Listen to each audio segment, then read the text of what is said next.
Chapter 670. A bare-chested man with a scarf wrapped around his head and a cloth belt around his waist was sitting in mid-air in Khaled's mind. The unlucky Khaled was lying face down on the ground. Mysterious words kept coming out of the man's mouth, and the spiritual world that was supposed to be high-rise buildings was being transformed into desert oases and pyramids by him. Thea knew at a glance that it was Nabu, and he had also noticed her. His strength was not bad, but he was not a god. He was just a powerful mage who had lost his body. He might have been a peak demigod when he was alive, but now he did not even have a third of his strength. However, Thea did not hit him right away. She was a righteous person, so she had to say a few words first to ensure that she was standing on the moral high ground. You should be a part of Nabu's consciousness. Why do you want to take over this human's body? Thea could see that this guy was not simply taking over the body, mainly because Nabu was dead, and his main consciousness had disappeared. The guy in front of her could at most be called a remnant consciousness, and he was using the remnant magic to carry out a spiritual transformation ritual, transforming the body to adapt to Nabu's magic. The person after the ritual would be considered to have taken over Nabu's remnant Khaled. This is Nabu's last wish. This world needs his power, and as long as I complete the transformation, this human will obtain unimaginable magic. The other party had a good temper, but of course it was also possible that he felt that he could not beat Thea, so he told her his purpose without hiding anything.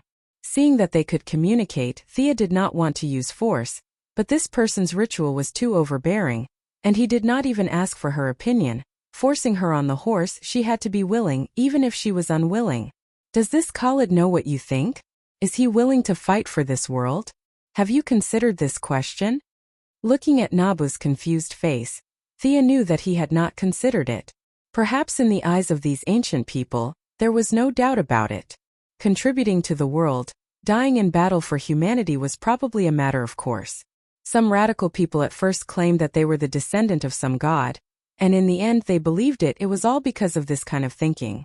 It was definitely a good thing for modern people to be knowledgeable, but there were too few who were brave enough to contribute and take responsibility.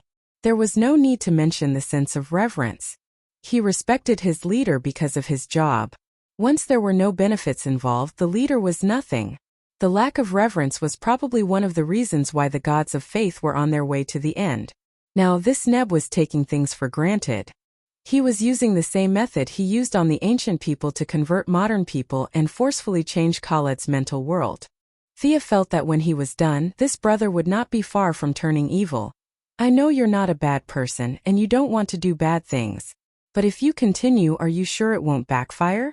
Let me talk to Khaled and have him cooperate with you and accept your power. What do you think? After Thea finished speaking, she used her divination to extract a few fragments from the possible future. There were a total of 10 images, and in each image, Khaled was wearing a Nabu helmet. However, the results were not optimistic. For out of the 10 futures ended up walking down the path of the antagonist. Perhaps it was because they didn't approve of the future's transformation, or perhaps it was because of the evil corruption that followed, but all of them fell. The power that should have been used to save the world was taken to the extreme. All right, I'll follow your orders, respected goddess. Neb's mental power retreated. Thea pulled the unconscious Khaled up. This guy was really unlucky. A quarter of the transformation. She had no good way to deal with this irreversible process. She could only wake him up first. She reached out and touched Khaled's forehead, reconnecting his consciousness and body that was cut off. Suddenly returning to his body, Khaled felt dizzy and fell off the sofa with a plop. The hawk girl hurriedly helped him up. After a long time, Khaled, who was breathing heavily, finally saw his anxious lover. All the muscles in his body were trembling. It took him a lot of effort to sit back on the sofa. Mr. Khaled, I don't have any conflicts with your world. As a middleman, I talked to Neb in your body. He's not a bad person, but his methods are simple and crude. He thinks highly of you and thinks that you're qualified to receive Neb's magic. With this magic, you can help this world. Thea said indifferently, but looking at Khaled's expression, she knew that he didn't take her words seriously. I don't know you, stranger.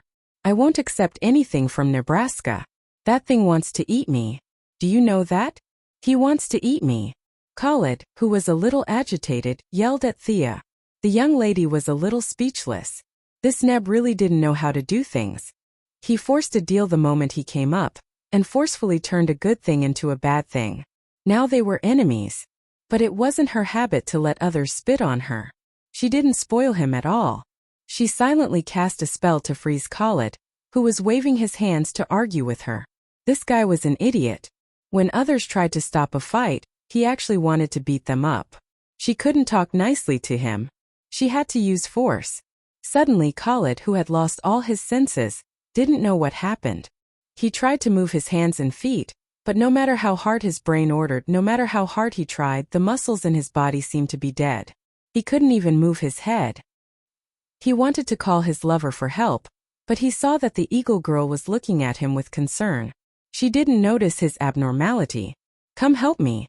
Come help me." No matter how hard he tried, he couldn't shout.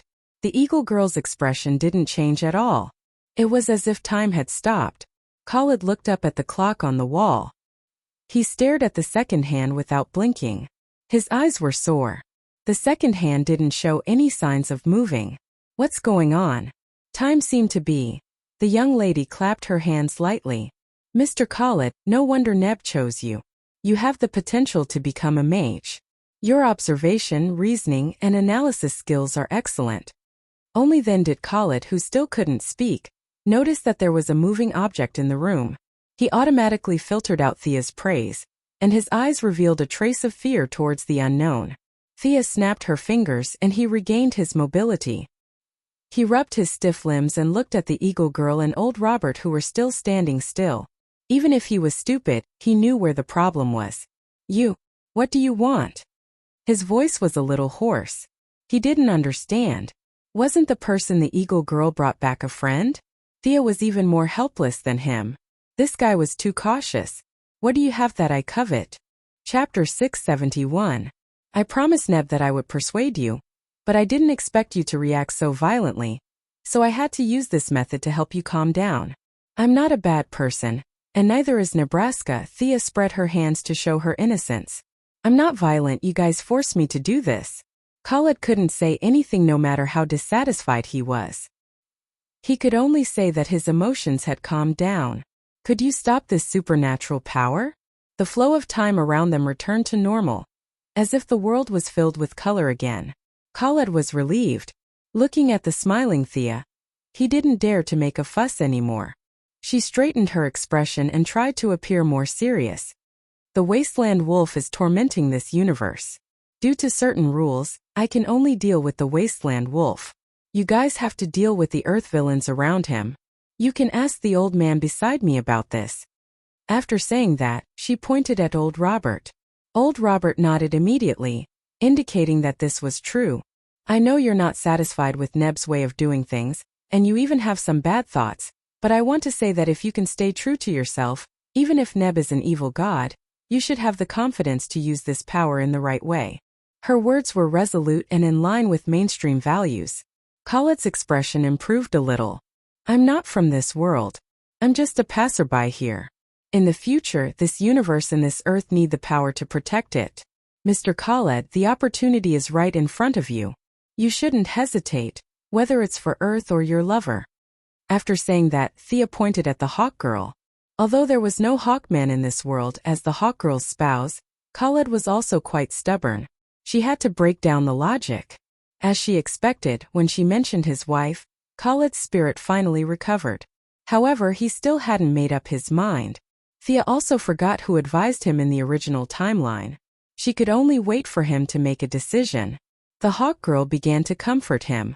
She kept saying that she wouldn't blame him no matter what he chose, and that she would support him no matter what. Old Robert's attention was on the crossbow in the room, and he excitedly gestured. Thea casually flipped through the books in the house, but after a while she lost interest. The legends of the two worlds were different, and there were not many things that could be used as reference. As she watched, she realized that she was getting sleepy. In the past, she would have gotten off work and gone home to spar with the Valkyrie. Now was not the right time. He was so busy that not even a day had passed yet. In the morning, he came out to look for Barry. After that, he fought against the Great Plains wolf. After that, the acid cloud flattened Star City.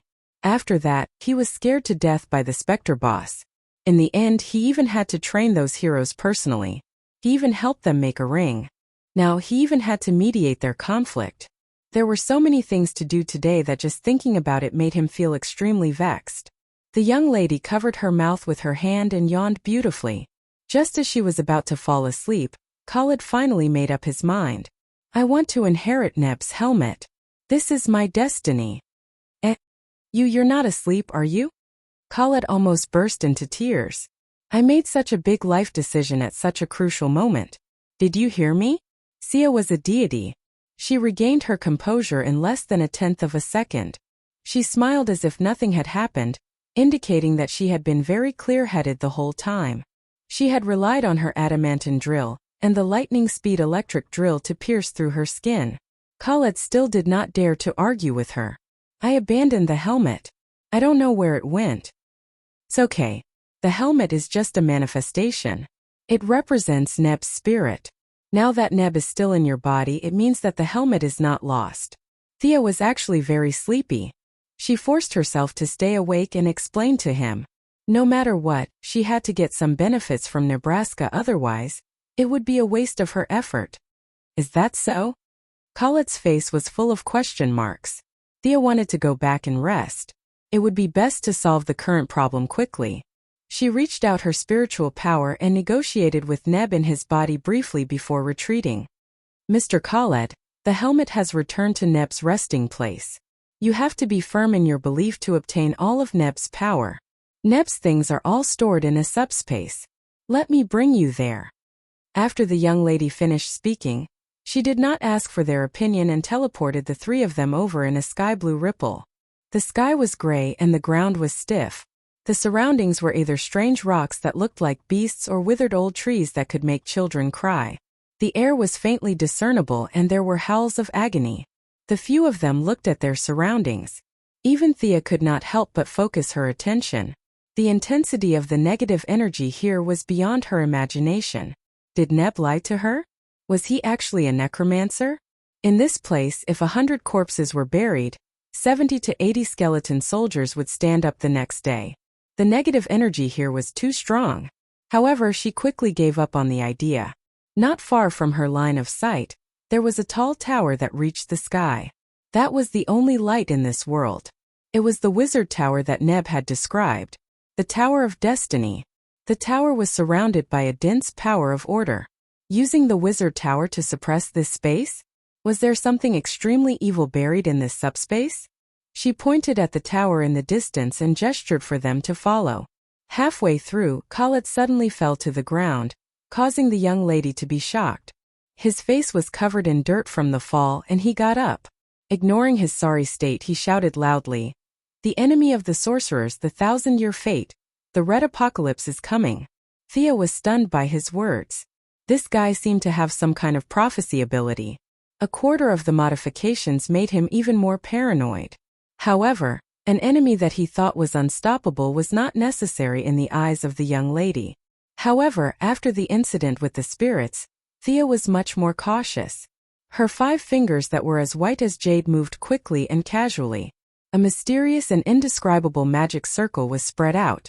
This subspace and the outside world were originally one, but it was later separated by people. All kinds of laws were applied.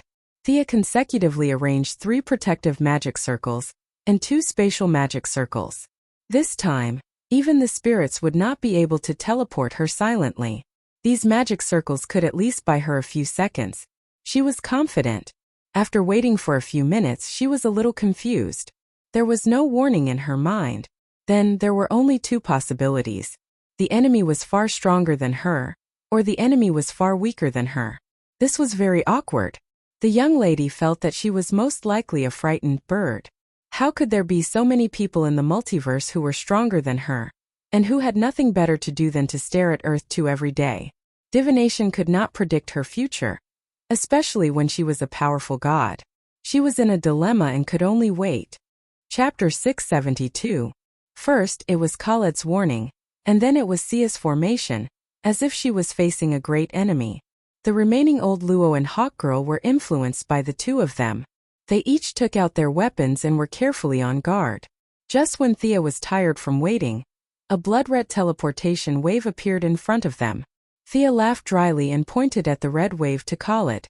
Is this the enemy of 1,000 years that you warned us about? Khalid sensed it and nodded. Thea cursed. Weakling. Amidst the blood-red energy fluctuations, a handsome man wearing a red cloak and dark green leather clothes walked out as if there was no one else around. He looked at Khalid with the help of his senses. Khalid bin Hussein, you shouldn't have come to Nabu's territory. The power of the greatest sorcerer is not a small fry like you? The man was showing off proudly. When he saw Thea, he was stunned and could not continue. Is this a human? The magical power was so turbulent that it was almost tangible. Even if he was just standing there, waves of pure magical power were running automatically according to a special rhythm. His body was absorbing the magical power around him unconsciously. The handsome man felt that the magical power in his body was about to leave his body. He was so scared that he took a step back. Why did you stop? Continue.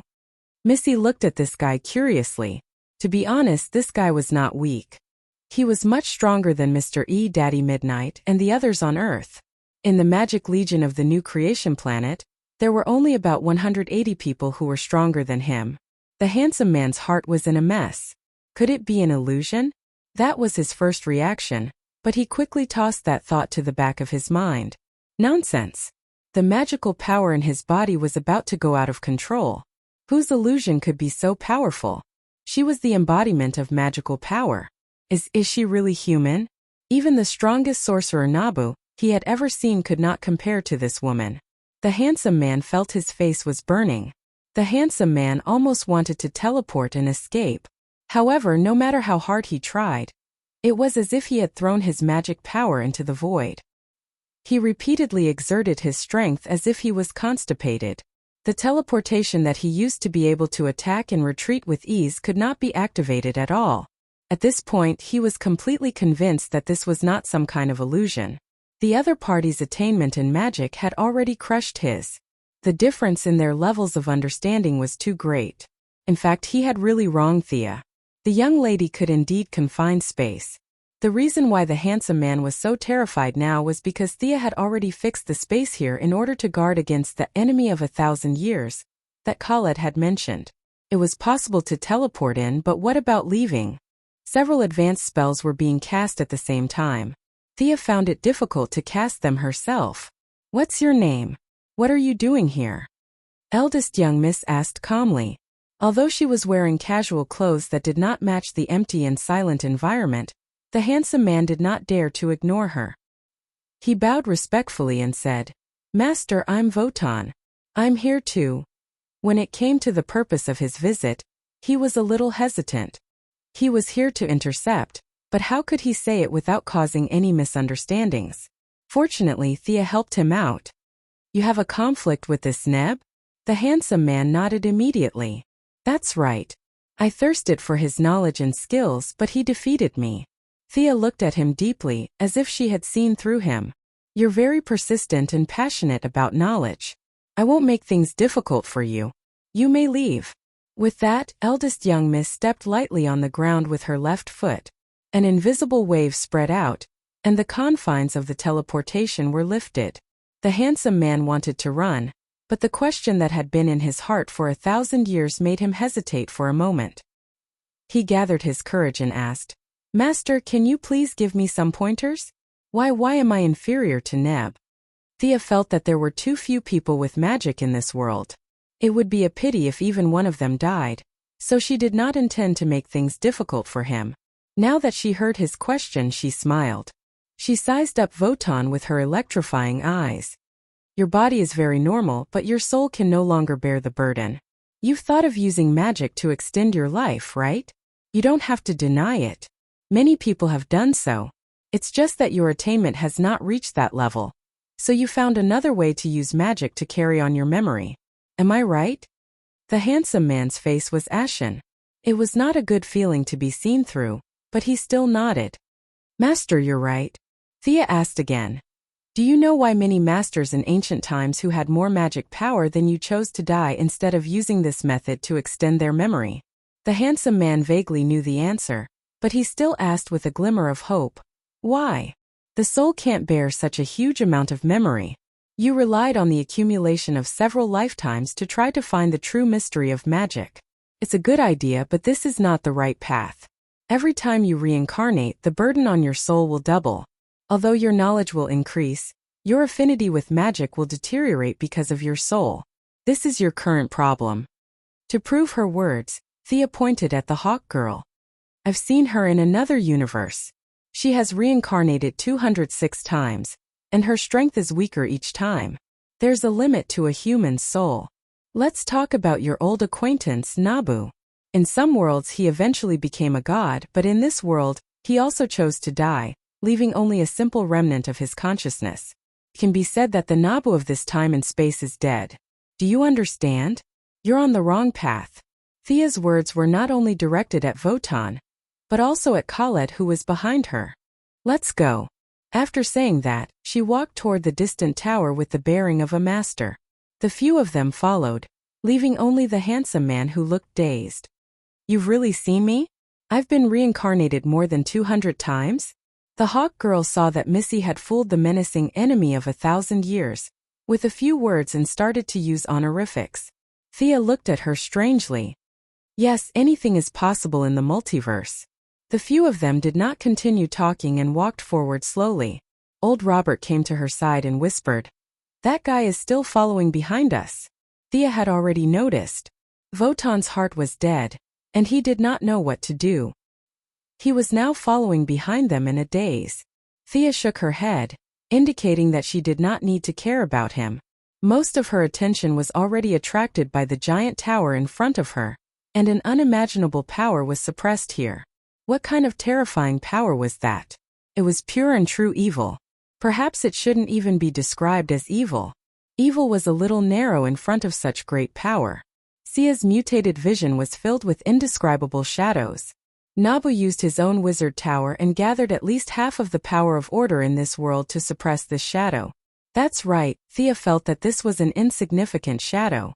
Perhaps it was the shadow that the original owner did not care about, and it had wandered into this world. After that, it was accidentally discovered by Nabu. This wizard, who had a bright future, gave up the chance to become a god and absorbed more than half of the power of order in this world to suppress the shadow. The result was that the power of order was out of balance, and the wasteland wolves took advantage of it. The superheroes were defeated, and evil gained the upper hand. Thea felt that her guess was not far from the truth. But what was this shadow? In her opinion, it was not inferior to the specter she saw that day. It was even purer and of a higher level. Oh my God! Thea's heart was in turmoil. She almost screamed out loud. The natives might not know, but she knew that there was a power that could compete with God. A ferocious beast. It was the most primitive shadow that existed before everything began. Chapter 673. What is she looking at? Khaled asked his lover, the eagle girl. The eagle girl did not know what Thea was looking at, but she pouted and pointed at Votan, who was handsome to the point of being a sissy, implying that this guy might know. The enemy of 1,000 years, because of Thea's suppression, seemed like nonsense now. Khaled did not know that after he put on the Nabu helmet, he would have a fierce fight with Votan. Now one of them was confused and the other was anxious, standing side by side like brothers in distress. Do you know what she is looking at? They waited for another half an hour, and seeing that Thea had no intention of entering the tower and was just standing there in a daze, Khaled had to ask Votan. In his opinion, these people who played with magic were all mysterious. Maybe they knew something? The cross-dresser Votan looked at him with contempt. The power that he had been chasing for his whole life could be easily obtained by this guy, but with Thea present, he did not dare to say anything. He sneered. Master must be observing the secrets of this tower. He looked around and saw that everyone's gazes were focused on him. He felt a little better. His knowledge was still useful. In my research, many ancient wise mages recorded a divine tower filled with disharmony and chaos in their notes. In many ancient myths and legends, it has many names, such as the Land of Broken Souls, the Tower of Heaven, the Giant Stone Tower, the Mad Ark, and so on. Some scholars also extracted a name from ancient literature, the Giant Beast. They did not know the meaning behind it, so they forcefully explained that it was a place where God suppressed evil. Votan laughed after saying that. God. He himself had been around longer than God had been around. Thea looked on coldly. Wotan's first few sentences were nonsense, only the last sentence was slightly related, but she was not prepared to explain the difference between this God and that God. She had been looking forward to this supreme power for a long time, and now was the time to take a look. Absorbing it was impossible, even spirits made her tremble, not to mention the giant beast. Fortunately, this was only a trace of power left behind by the giant beast after it was projected into the material world, so she had to see it no matter what. Let's go in and take a look. The young mistress had already seen through the structure of the mage tower. She pulled a few people, including Wotan, into the mage tower. The square-shaped mage tower soared straight into the clouds, giving off an extraordinary aura. From the outside it was already several hundred meters tall. Inside it felt even more spacious. Passageways, courtyards, spiral staircases, pillars, all kinds of buildings seemed to have been casually built by a child. They were piled up in a way that defied the laws of physics. There was a spiral staircase on top of the pillar, and beside the staircase was a courtyard. At the bottom of the courtyard stood a stone statue. There were all kinds of grotesque and variegated sculptures. Even without looking at the symbols, Thea knew that these were her old friends in Egypt. For example, the eye symbol represented Horus. There were also some symbols such as Seth, which symbolized change, and Mihit, which symbolized destruction. Many of the Egyptian gods had left their divine power here to suppress the pure and deep shadow. Thea felt very uncomfortable when she entered this place. The divine power here was repelling her. After sensing for a while, he pointed to the right and said to Khaled, "Follow this path and you will obtain Neb's power. Don't hesitate, don't be afraid, accept the gift. And I will help you block the enemy." As soon as her voice fell, a huge figure leaped lightly and landed in front of them. Its entire body was surrounded by black smoke, and one could faintly see some dark red muscles. It had a ram's head, bright red eyes, and huge sharp teeth. It was at least 10 meters long and 5 meters tall, and it was looking at them on all fours. "Go!" Thea shouted angrily, and a chain of light wrapped around the demon. The demon groaned and corrosive saliva dripped to the ground, forming a few deep pits. Seeing that they still wanted to help, old Robert had already pulled out his arrow. Thea was speechless. This was the bad thing about being a hero of justice. Couldn't they see that she wanted to talk to this demon alone? "It can't hurt me. As long as you get the helmet, you will complete the mission. Go. The path ahead will be weightless, but if you follow the path, you will definitely reach the end." Thea's acting skills were on full display, and she finally managed to trick them into going to get the helmet. The demon struggled with all its might, and the chain kept breaking. Thea was anxious, but she could not break free from the chain no matter how hard she tried. As the demon roared, they followed her instructions to get the helmet. When they were completely out of sight, Thea's expression returned to normal. She looked gloomily at the cross-dresser Wotan, who had not moved at all. This handsome man's legs were a little weak in front of the demon. The young lady could easily deal with it, but it did not mean that he could do the same. However, he did not take a single step back. There were smart people everywhere. Thea was a little helpless. In fact, old Robert should have noticed something, but he wisely did not say anything. This Wotan was also very smart. Thea asked tentatively, "Aren't you afraid?" These words had a double meaning, and one could interpret them however they wanted. How could the handsome Wotan not be afraid?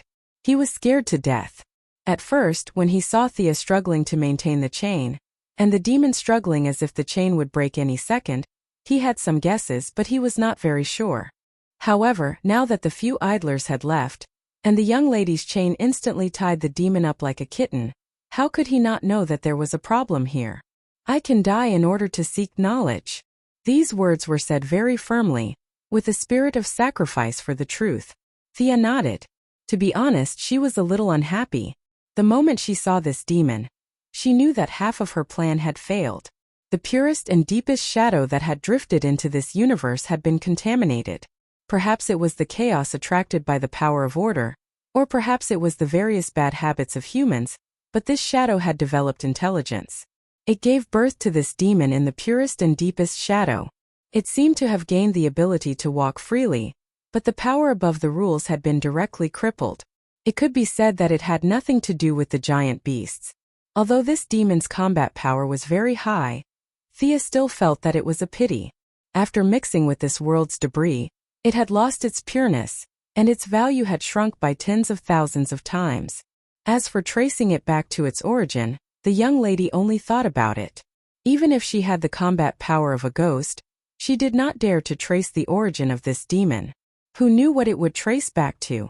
She sighed. Facing Votan's eyes that were filled with curiosity, she told him part of the truth. If I'm not wrong, this guy is the giant beast described in your ancient books. I originally thought that it would be something else, but now. She then shook her head with a look of pity. Chapter 674. Votan looked at the demon. He was not stupid.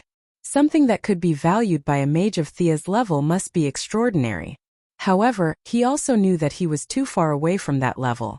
There was no point in worrying about it. He wanted to ask Thea a few more questions about himself, but seeing how stubborn she was, did he have any other bargaining chips that could move her? He tried to recall all the information he knew about this mage tower. Which part of it mentioned the giant beast that this master valued? Suddenly he slapped his head. Master, there is a record that there was a room in this tower where this giant beast was locked up. If I'm not mistaken, it escaped from there. Votan purposely raised his voice to emphasize that this was important information. In fact, he did not think that this information was that important. He just wanted to give it a try. However, when these words reached Thea's ears, they automatically had a new meaning. Perhaps there were still some remnants of the shadow in the room where this guy was born? Even if nothing was left, she would still be able to learn a lot from observing the traces left behind in the past. When the gods walked on the ground, they would leave behind miracles. For an existence like this giant beast, even if it was just a trace of its shadow, it would still leave behind a heavy mark in the material world. What do you want? Milady knocked out the giant beast with a blow and asked the fake man with a calm gaze. There was a hint of threat in her words, which made Votan's heart beat faster. The consequences of asking for a sky-high price would be disastrous. After a slight hesitation, he told her what he wanted. The memory continuation magic from back then is irreversible. Can you solve the problem of my body? I don't want to sink into this state again and again. Thea looked at him coldly. Votan was afraid that she would turn hostile, but he was also afraid that she would say that she could not do it. After what seemed like a long time, Thea nodded slightly. Your magic is nothing. I can help you remove it. In this life, I will split your soul and let you choose what memory you want to carry into the next life. If there are no problems, lead the way. It was not difficult for her. To her, splitting the soul was just a matter of slashing with the holy sword. However, to Votan it was tantamount to giving him a new life. He led the way like a lackey. Thea thought for a moment and decided that it was best to keep this demon alive. She shook the chain and brought the giant demon with her as if it was a dead dog. The two of them walked and stopped. Votan was under a lot of pressure. According to the description in the book, he repeatedly checked the road signs, afraid that if he walked into a dead end, the person behind him would tie him together with the demonic behemoth in a rage. When he pushed open a stone door, Votan was distracted and did not see what was behind the door. He stepped out and saw nothing. Just as he was about to save himself, Thea pulled him back. Just as he was about to thank this big shot, Thea covered her mouth at first, then laughed heartily. Ha ha! His voice was loud and clear, as if he had discovered a rare treasure. The young mistress laughed so hard that Votan almost fainted. Come on. Those who laughed and prepared to kill after discovering the treasure were all villains. You're a hero, right? You dare to deprive us villains of our patent? Thea did not have the time to care about his little thoughts. She had been a little disappointed at first, but the result was better than she had expected. The self-consciousness in the shadow of the demonic behemoth had become the demonic behemoth, which meant that the void in front of her that could absorb all light had no consciousness. Although she could not absorb it directly, she had no problem learning it through simulation. God was righteous, and the demonic behemoth was evil? She did not see it that way. That kind of big shot had long surpassed the definition of good and evil. It was more appropriate to describe the Heavenly Father and dark side as righteous and evil, but it was nonsense to describe the other two big shots. She could feel that she had gained a lot of knowledge just by looking at the void in front of her. This knowledge was beyond the limits of what words could describe. It represented the power to create a world. She resisted the temptation and stopped looking. There were too many idle people in the tower, and it was not suitable for her to study it. She did not intend to be courteous with such an unparalleled treasure buried in the tower. After all, she had reconciled the conflict between Nabu and Khalid. He probably would not mind if she changed the name of the tower master to herself. Thea was surrounded by indescribable joy, and Votan could not help but take a few more glances. What did this master gain? Why is she so happy? He turned to look at the void, but he did not gain anything. However, he also knew that this thing was not meant for him. It was better to grab what he deserved. He looked at Thea pitifully. Please don't go back on your words. The goddess of trade naturally would not take advantage of him. She pulled him directly out of the tower. She reached out and took out a light blue substance from the depths of his soul. This was the memory continuation magic that he cast on himself in his first life. She closed her fingers and crushed it lightly. She then took out the holy sword and slashed it a few times. Before Votan could understand what was going on, she had already finished. I'll split 2 souls for you. You can store all the necessary knowledge in 1 soul. The other 2 souls will dissipate automatically after 3 days. Splitting souls was not much more difficult for her than partitioning a hard disk. She explained the memory transfer method again. Thea thought about it and felt that the benefits she gained this time were simply too great. The guy who led the way had contributed a lot. She only slashed a few times, which seemed a little perfunctory. She scanned the tower with her spiritual power and searched for a moment. She then flew back with a small ball of spiritual power. Since you are looking forward to Nabu's knowledge, I will fulfill this wish for you. After Khalid dies of old age, you will become the new owner of Nabu's helmet. I will stay in this universe for a few more days. I may need you later or I may not. That's it. She then handed the ball of spiritual power that represented Nabu to Votan.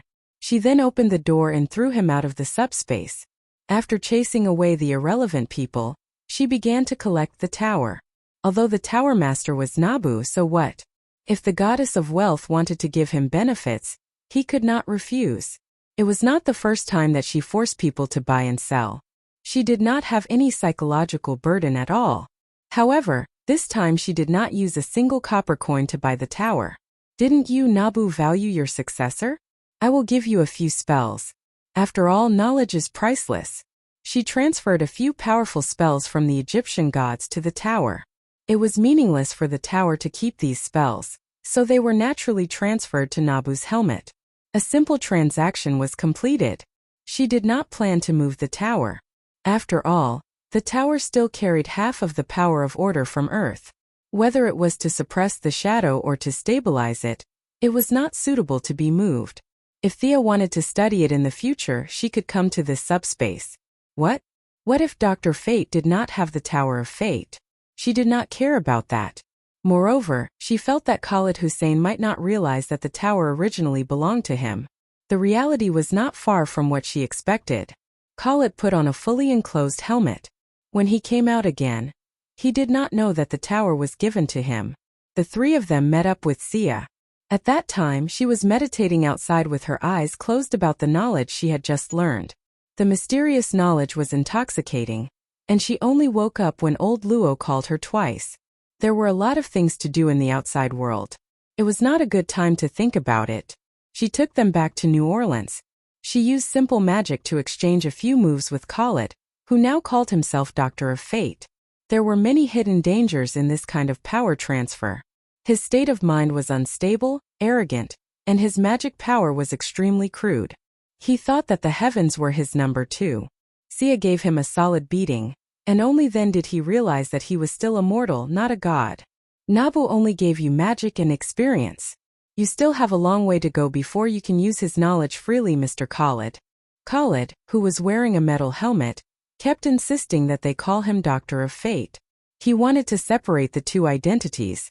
Thea was not going to tolerate his bad habit. You even forgot your own name? I have to teach you a lesson for your true master. After a round of beating, Khalid Hussein finally remembered his name.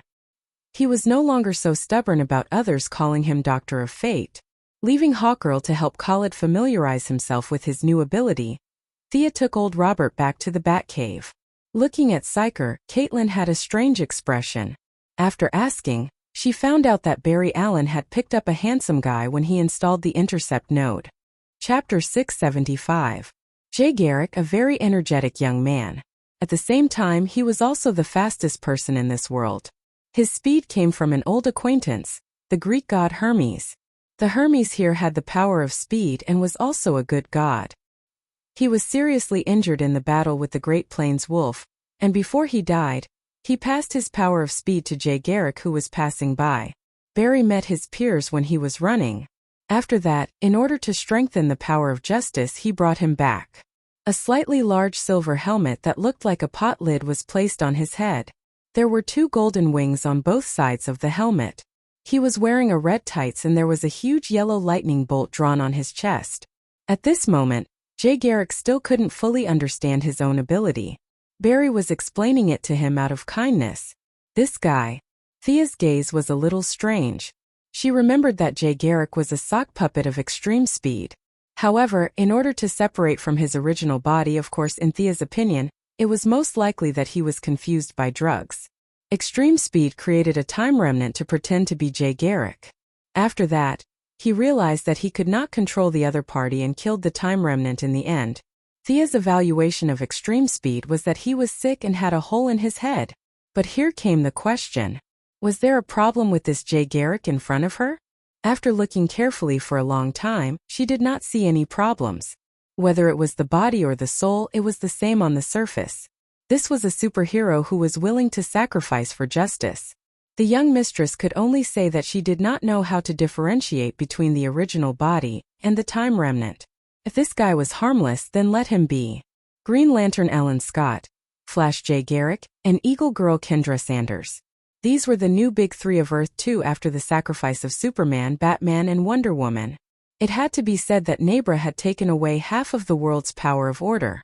These new heroes were too weak. Earth was fine for now. It was time for her to go back and mobilize the army. After greeting Old Bat, she directly opened the sonic tunnel and returned to the new creation planet.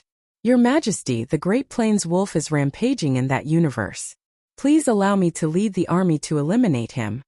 Thea went directly to see the Heavenly Father. She bowed slightly and directly explained her purpose of coming. Great Plains Wolf? Father, I'm willing to lead your guards into battle. The Heavenly Father didn't say anything, but the second-generation new god, Orion, couldn't help but ask to join the battle. Orion was Darkseid's son, and the Wasteland Wolf was Darkseid's uncle. The 2 of them were very close by blood. However, Orion had no intention of letting him go because the Great Plains Wolf's ability to attract hatred was superb. A long time ago, he had killed the Heavenly Father's wife, Avia. This caused Orion, who had always regarded the Heavenly Father as his own father, to be heartbroken. If there was a chance, even if he had to perish together with it, he would kill the Great Plains Wolf. But the Heavenly Father was clearly thinking more. Thea, we shouldn't interfere too much with the matters of that universe. The time for the final battle between good and evil has yet to arrive. But the Great Plains Wolf. Speaking of this great hatred of killing his wife, even the usually dignified and solemn Heavenly Father had a slight hesitation. How could he not care? We'll mobilize an army to defeat the enemy. If we can kill the Great Plains Wolf, we'll kill him. In the end, the Heavenly Father still couldn't control his emotions. Thea immediately nodded.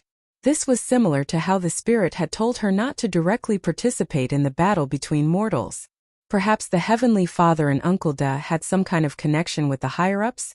Soon the new gods of the new creation planet were gathered. When they heard that they were going to kill the Great Plains Wolf, they were all excited. They weren't fools. No one would easily give up on avenging their boss. Other than Thea's magic army, the other 3 army commanders all asked to join the battle. The Heavenly Father's General of Love, Wuja, even took out his sledgehammer and waved it on the spot. He couldn't wait to fight the Great Plains Wolf for 500 rounds. The Heavenly Father was very pleased. Everyone treated his hatred as a collective hatred. What did this mean about him? It meant that he had done a good job of working together. But if all 4 armies were to be deployed, it would be no different from a final battle. The Heavenly Father turned to ask Mitron. The god of knowledge, who sat in his chair and flew around every day, had dealings with both sides. He would answer anyone who asked him a question, but generally speaking, he still spent more time with the Heavenly Father. How many troops from the Apocalypse Star have been mobilized? The Great Plains Wolf's direct subordinates have all been mobilized. Desart has also been mobilized. Mitron answered all the questions without any intention of hiding anything. The Heavenly Father fell silent. He knew his old rival too well. Mitron wanted to test the waters before the official battle.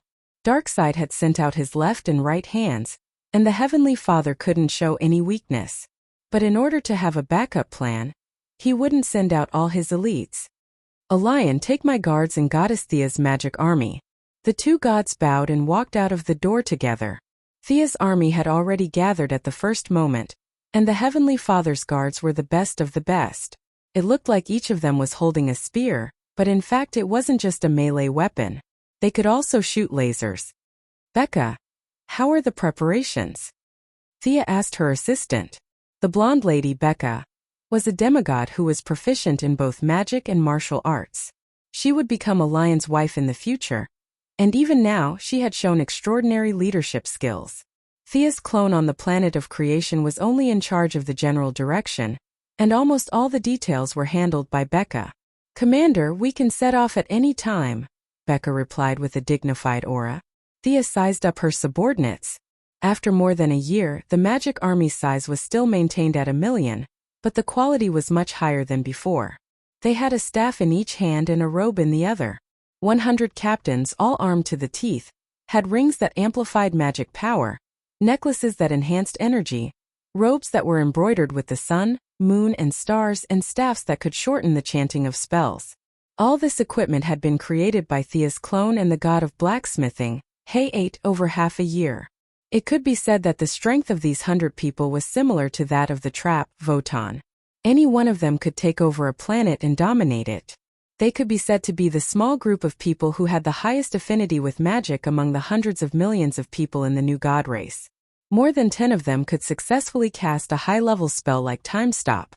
Although they weren't as proficient as Thea, and still required a large amount of chanting, hand gestures and casting materials, it was already very rare. The rest of the captains were also mid-level mages, and could be said to be the supporting force of the army. The large group quickly arrived at the square in an orderly manner. The Heavenly Father's guards led by Orion had already been there for a while, and the second generation of the gods was very polite and signaled Thea to take command. Our goal this time is only one, and that is to take the head of the Great Plains Wolf, to avenge the Heavenly Queen. Thea explained the mission concisely. Chapter 676. Hearing that they were going to kill the Great Plains Wolves, not only did her magic army start to get excited, even the Heavenly Father's personal guards led by Orion could not control their emotions. They originally thought that it was just a daily killing, but they never thought that it would be such a glorious mission. Revenge for Queen Avia. That was everyone's thought. The members of the magic army all ran back home. They wanted to take out their best equipment to fight the Great Plains Wolves. Gem magic was convenient and fast, saving time and energy. This magic was fully developed in the hands of Missy. She would then bring it to the magic army. Mage Sargon would probably be able to rest in peace. Now, all kinds of rare gems had become a strategic resource for the magic army, on the same level as adamantine and mithril. Once they engaged in battle with the enemy, tens of thousands of gems would be thrown out. The scene would be spectacular and magnificent. It was completely indescribable. Low-level mages who threw out gems that sealed high-level magic in battle could basically turn the tide of the battle. Now that they heard that they were going to fight the Great Plains Wolves, everyone took out their treasures and swore to give the enemy a good beating. It took some time to regroup. Boiling blood was not enough to describe the fanaticism of this group of people. Many of the soldiers only hated themselves for not learning more magic and practicing more martial arts. Justice will prevail. The young miss shouted a few slogans before activating the sonic boom channel to head to Earth 2. The orange tunnel was opened for a whole day before the large army was sent over. The Great Plains Wolves troops were also deployed. Thea glanced over and was a little sad. The enemy had gathered all their troops in what was supposed to be the metropolis. The originally prosperous city, the City of Hope, was completely dead. The metropolis of this time and space suffered a devastating blow the moment the Great Plains wolves descended. Louise Ryan died. Jimmy Olsen died. There was no Baldy Luther in this time and space, but Lena Luthor also died in this land. Superman, who once brought hope to the people, became a different kind of creature. He became one of the countless monsters that he destroyed in his lifetime. Fear, hesitation, trembling. All sorts of negative emotions surrounded this world, surrounding everyone. This world should not be so lonely. If there is no hope, then I will give you hope. Light blue, water blue, light blue. Her body emitted a faint blue light at first. As her faith grew stronger, the color of the light became darker. The light of hope. Thea only felt that her heart was calm. She never thought that in this universe, in this land of annihilation that had already been half destroyed by evil, the world would actually help her ignite the flame of hope. He had thought that anger would be the third emotion he had mastered, but he had not expected that hope would be the first emotion he had mastered. The will of the world was begging her to save this land and save the intelligent life here. Thea agreed without any hesitation. Her mission was to eradicate evil and bring new hope to this land. The feeling of hope inspired all the righteous people. Orion and Becca did not know what Sia had done, but their beliefs were firm, and their combat power was rising. This was not fake. The remaining soldiers were even more affected. They felt as if their bodies were filled with energy, and the combat power of the entire army seemed to have increased by 20%. This was the power of hope. We should charge over while our morale is still high. Orion, the second-generation god, suggested excitedly as he felt the divine power in his body rising. Thea closed her eyes and felt the emotions of hope. She was not moved by his suggestion at all. Are you kidding me? This is a magic army, not a cavalry army. Do you think we are all Gandalf? Charge over with a sword and a staff? Damn! He secretly tagged Orion as he stared into the distance with rapt attention. A cold and vicious gaze met her eyes. It was the wasteland wolf, the god of hatred. This guy's strength had at least doubled since the last time they met, and he had personally come to Earth. Thea secretly estimated the strength of the two of them. She felt that the other party was stronger than her. After all, he was the younger brother of Yoja Khan and Darkseid's uncle. Even if he had not learned anything new, he had lived for so many years and should be stronger than her. However, now that the emotions of hope had gathered in her, it was hard to say who was stronger. At the same time, another guy with an evil aura entered her field of vision. He wore a red robe and seemed to feel Thea's gaze. He took off his hood and looked up. Disgusting. His face was cracked and distorted, and his exposed skin was green. His eyes were murderous. As if he felt Thea's scrutinizing gaze, he muttered some evil words and disappeared from Thea's field of vision. Oh, this guy was a magician. He was different from a traditional magician. He was more like a sorcerer or a warlock. He did not use the elements of earth, fire, water, or wind. Instead, he controlled the power of demons and hell. This was the fundamental difference between Thea and this guy. This was Darkseid's general, one of the members of the Dark Elite Guild, the god of pain, Dizzard, who was in charge of the internal affairs of the Apocalypse planet. He was slightly weaker than the Great Plains wolf, but he had more tricks up his sleeve and was more difficult to deal with. Both sides had sent out two new gods, and each side chose an opponent. This was the inevitable outcome. Thea thought to herself. Should she deal with the Great Plains wolf and let the weaker Orion deal with Desaad? Or would it be warrior versus warrior, mage versus mage? Should he take care of Desaad first before going to support Orion? Of the two choices, one was safe and the other was radical. Thea did not rush to start the battle. Instead, she commanded the army to set up camp in Gotham to set up a temporary magic net, organize the equipment, and set up teleportation nodes. The mage army needed to do a lot of work in the early stages before they could unleash their full power. The mighty army descended from the sky. The citizens of Gotham who were still alive revealed themselves from the streets and alleys. They secretly observed this group of soldiers who were different from the current world. Tens of thousands of people would fill the mountains, not to mention 1 million. Dark robes, white staffs. The appearance of these magicians made the survivors feel like they were in a dream. Was this a movie? The new gods did not care about the feelings of these ordinary people. Thea began to set up a temporary magic net, and the group of people split up to take care of the camp. Leyline modification, windstorm, flame spell, disintegrate spell. Tall buildings were pushed down. Dust was swept away. Plants were burned and trash was dissected. Becca was very experienced, and she methodically commanded the army to set up the camp. Her boyfriend Olion tried to talk to her a few times, but she coldly pushed him aside. Can't you see that I'm busy? Thea was also very busy. The magic net was indeed a powerful weapon, but the restrictions were too great. Even the Heavenly Father could not set up a magic net that covered the entire multiverse. This required them to set up a temporary magic net everywhere they went, and then connect the magic net of the new creator's planet. This work was dry and boring, and she was the only magic deity here. She could not slack off even if she wanted to. Eldest Miss was working helplessly when she accidentally heard someone calling her name not far away. She listened carefully and almost laughed out loud. Outside the camp, two old men were looking at them with binoculars. It was Old Bat and Old Green Arrow. Did you see her power just now? That holy light, how could she be your daughter? Old Bat did not know what the light of hope was. He only knew that when he looked at Thea, the pain that had troubled him for a long time seemed to be alleviated. Thea gave a few instructions to her adjutant, Becca, and she immediately brought people to invite the two old men into the camp. Chapter 677. Previously, Thea was dressed in casual clothes and looked like a fashionable girl. Now, in order to command the army, she naturally changed into the outfit of the new star of creation. She wore a colorful robe and a hood that covered her face. Her whole body was full of a mysterious aura. The two old men looked at each other. Was this person, who had her arms crossed and was mumbling to herself, really the same Thea from before? The difference was too big. Thea was racing against time to build the magic net. At this time the Magic Legion was at its weakest.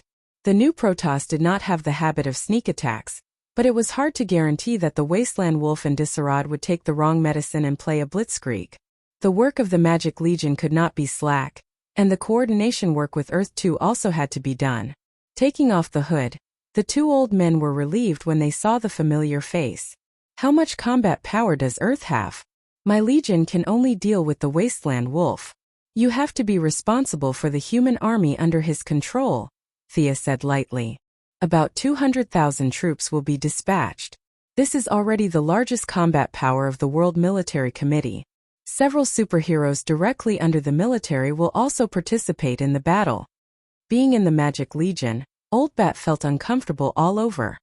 He did not know that it was the powerful magic that was affecting his senses. To be honest, Thea was not optimistic about the few superpowered people controlled by the Earth Army.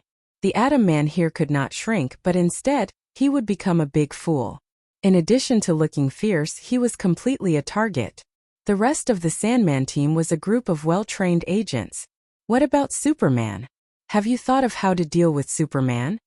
Thea threw out an earth-shattering question. Old Robert was a little surprised. Old Bat still had a poker face. He could see that he had thought about this problem. Can't you save Superman with your means? He is a hero of mankind and should not fall into darkness.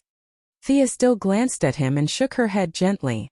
I don't want this to happen, but according to my observation, the Superman you know is dead. His soul has dissipated, and now the one occupying that body is an evil guy. There is also a Superman in your world, so you should know that he is an alien, right? Kryptonian, I know. We have a Kryptonian here. Thea was stunned for a second by Old Bat's words. She almost collapsed the weave. She hurriedly calmed herself down and asked doubtfully, "Who is it?" "He calls himself Falzad." The conversation between the two was very brief, but Thea was still shocked. She did not know much about Earth 2. She thought that the Kryptonian mentioned by the Old Bat was Kara, but she never expected that it was a Kryptonian she did not know. Listen to that last name, Zed. You and your father have such similar habits. You always have a backup plan, don't you? Can this Farzad deal with Superman? The Old Bat was silent for a while. I am working hard to train him. He is our only hope. Thea glanced at Old Luo. Old Green Arrow had a confused look on his face. Clearly, he didn't know about this. The eldest miss still couldn't hold back her desire to ridicule him. You and your father both have the same problem. You're always on guard against this and that. You'll never reveal a single piece of information unless it's absolutely necessary, right? What a fine tradition. The old bat did not seem to hear her sarcasm. He even had a smile on his face. It was as if he was proud of the fine tradition of the Wayne family. She could not say anything harsh to the old bat, who was not ashamed but proud of it. Hey, give me a moment. Let me finish my work. Take me to see Falzad. Also, Thea thought of something and said to the old bat, your body is overdrawing your life force.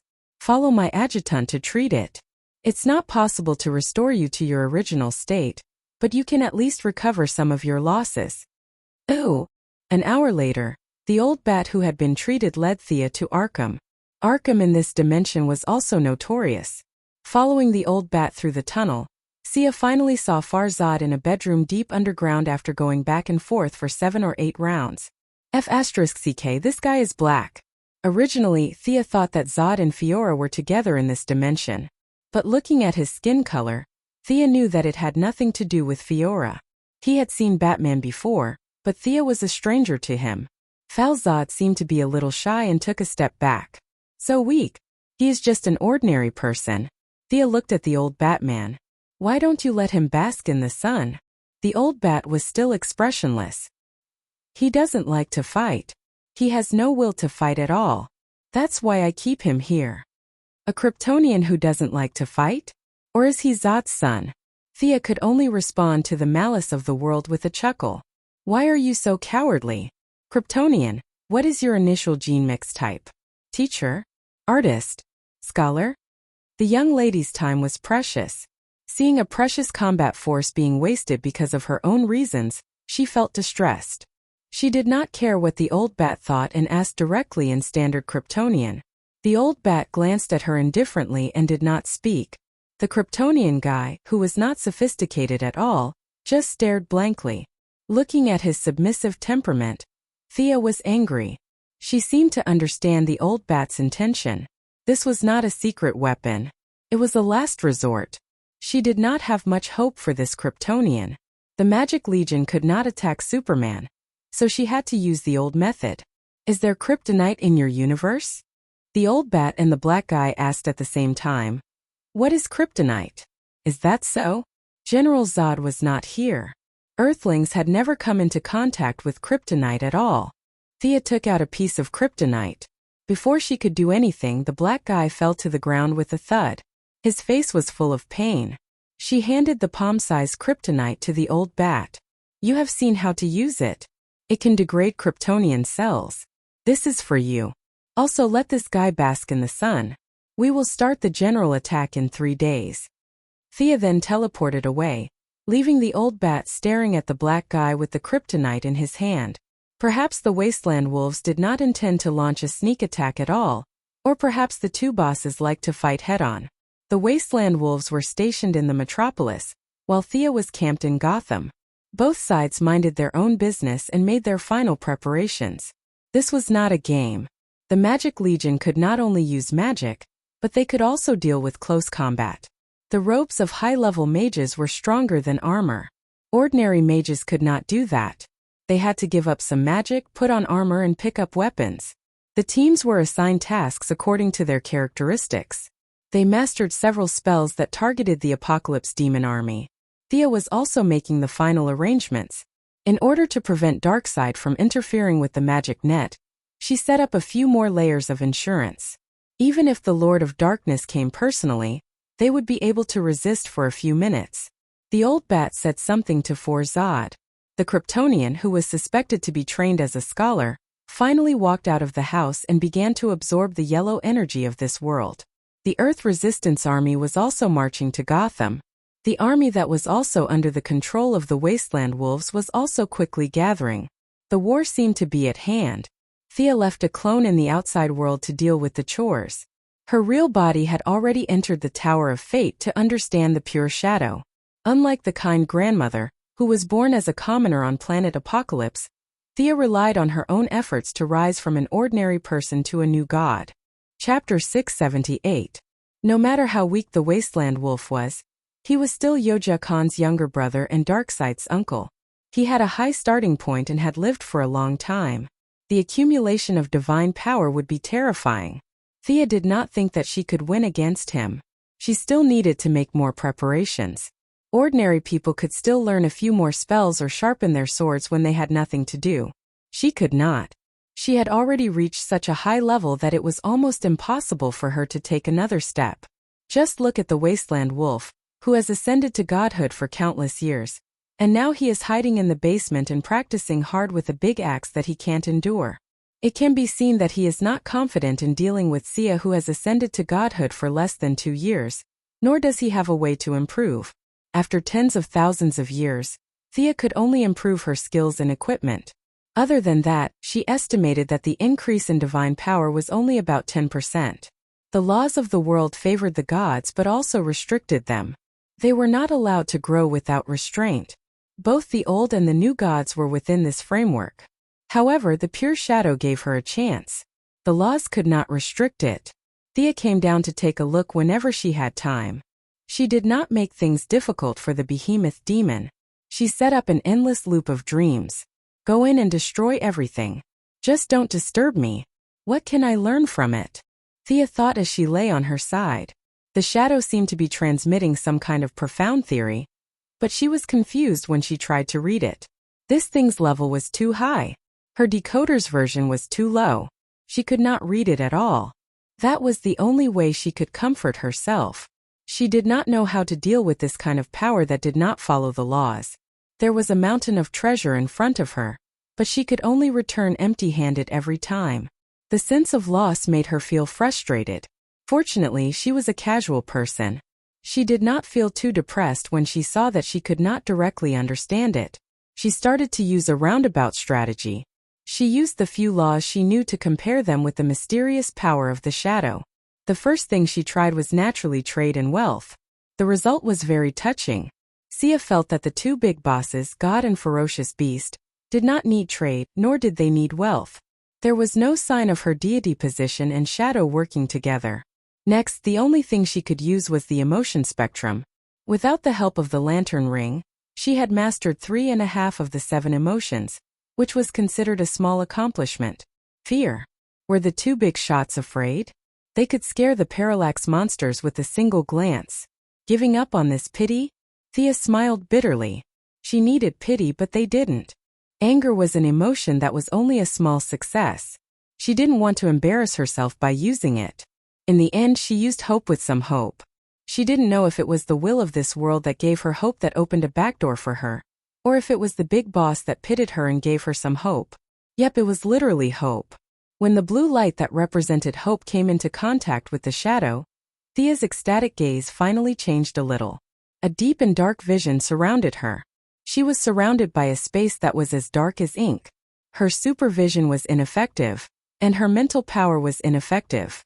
She tried to feel her surroundings with her hands. In the illusion, she felt like a long time had passed. When she woke up, she realized that she was back in the city. Where is this? Did something just teleport me? Based on her understanding of magic, she didn't think so. Her body didn't enter here. Was it her soul? Thea, come here. While she was in a daze, she heard someone calling her name. She looked over and saw a young woman with a few freckles on her face waving at her. She seemed to know her, but she couldn't remember her name. Coming. Before she could answer, a girl wearing a dark blue jacket, a white shirt, a black tie, and a plaid pleated skirt quickly walked over. The freckled girl took out a small bag of indescribable items from her bag. The girl who had her back facing Thea quickly put them into her backpack and handed the freckled girl a small bundle of dollars. Let me see my past? What's the point? Thea had already seen it. The girl who had her back facing her had long brown hair and was wearing a school uniform. She walked with her head held high and looked indifferent. Wasn't that her? She just didn't know which time and space Thea 1.0 was from. Thanks to the many movies and TV series, many stories had this kind of plot. As long as she followed this rebellious Thea, everything would come to light. Thea went to school as usual. Looking at the younger version of herself wearing a school uniform and listening to the teacher in boredom, she felt like she was invisible. The next day was ordinary. No matter which time and space Thea was in, she seemed to be affected by the news of her father and brother's death. This Thea was in a daze for the whole day and played crazily after school. Fortunately, Thea was strict and didn't do anything unsightly. What do I want to see? Thea had to ask herself this question. Of course, she didn't expect anyone to answer her. If a man in black with the words "giant beast" written on his forehead popped up, that would be terrifying. Time flew by. Thea was like a bystander following the rebellious Thea 1.0 around every day like a shadow. 5 years passed in a flash. When she followed the rebellious version of herself out of the door and saw a middle-aged man with gray hair in the distance, she finally confirmed that this was Thea from Earth 2. The poor guy who was stabbed to death by the evil Thea. The middle-aged man outside the door was old Robert, who had just returned from his studies. After that, time passed even faster. Old Robert continued to fight criminals and launched a war of revenge against Malcolm. What he didn't know was that when he and Malcolm fought and killed Moira by mistake, the rebellious Thea had been watching not far away. After witnessing this tragedy in a short period of time, and learning about her past from Moira's confession before her death, the rebellious Thea suddenly collapsed. Old Robert still treated her as his own daughter, but the rebellious Thea couldn't bear this deep affection. After 2 years of awkwardness, just before the knot between father and daughter was about to be untied, a sharp sword as black as ink with blood-red runes drawn on it killed her. This was the first time that Thea had seen the dark version of herself. He had pitch-black armor and a cold gaze. If the image of her sacred sword was that of a certain Toria, then this guy was the dark version of my king. It seemed that she might not be able to defeat her. The dark version was definitely not a god. There was no doubt about it. However, Thea felt that her power was somewhat similar to that of a ghost.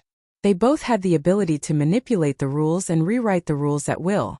The other party didn't pursue things like divine power and godhood. Instead, she went to an even more terrifying state.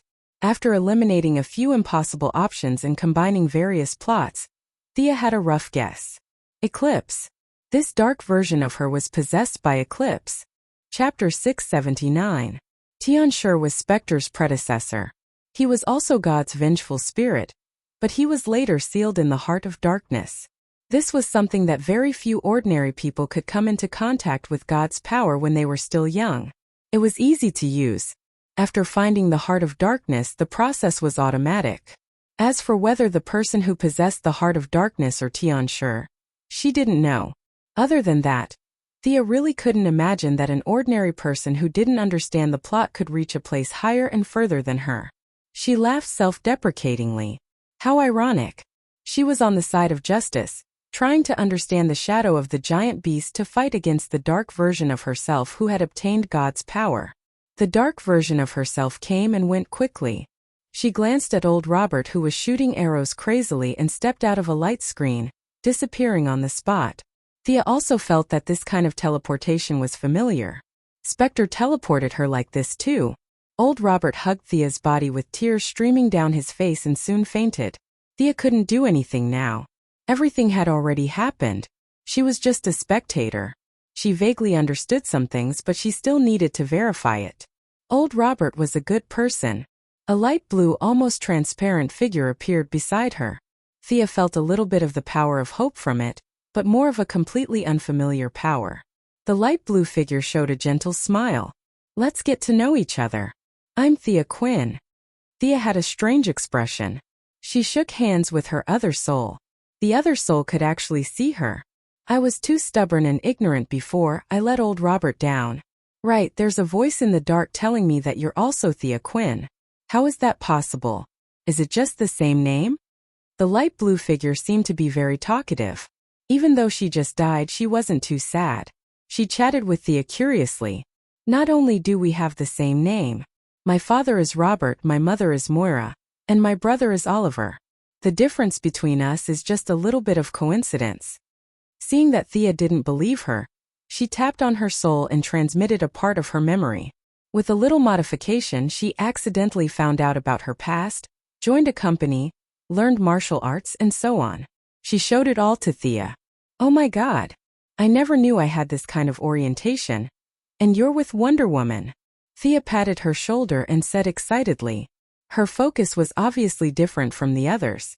She was only interested in the battles at the beginning, and she only became interested when they arrived at Paradise Island. This made Thea speechless. This funny and gossipy person was definitely not her. However, seeing that she was laughing happily, the eldest young miss was also happy.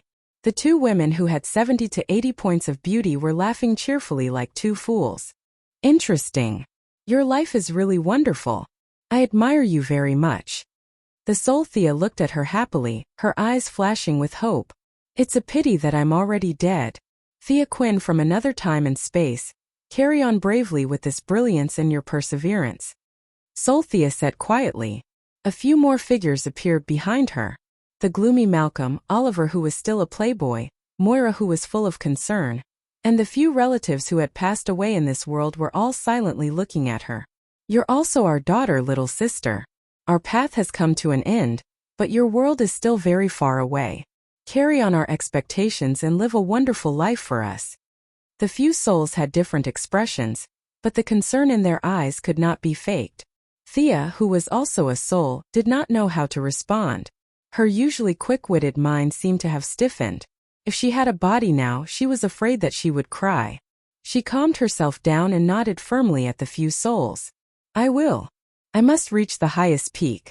Although you are not the few people I know, I will carry on your wishes.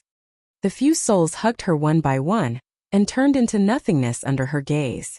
Take care of old Robert for me, please. She hugged Thea tightly. The other party whispered softly in her ear, and then disappeared completely. Was it sad? Actually, it was not very sad.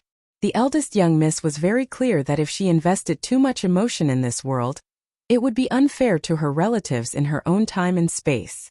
To a certain extent, the living could not be compared to the dead. But for her to smile indifferently, she really could not do it.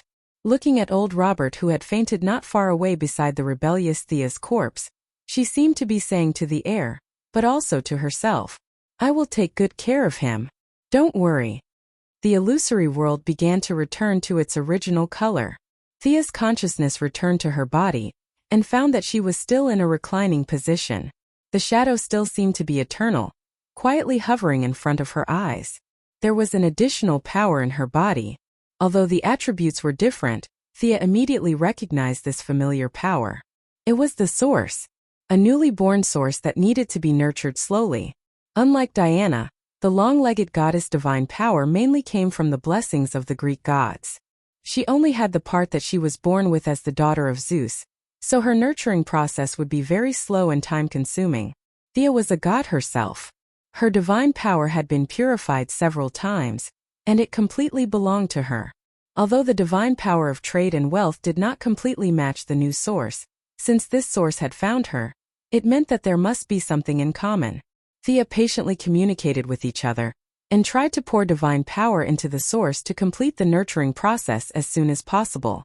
The conversion rate was not high, which meant that it had something to do with her original godhood. But the connection was not big. Optimistically, it would take a month to completely fuse. At first, Thea thought that this new source was related to the original godhood through language deception, but she soon discovered that this was not the case. This new source was grander and deeper into the laws, and according to the common understanding, it was not very bright.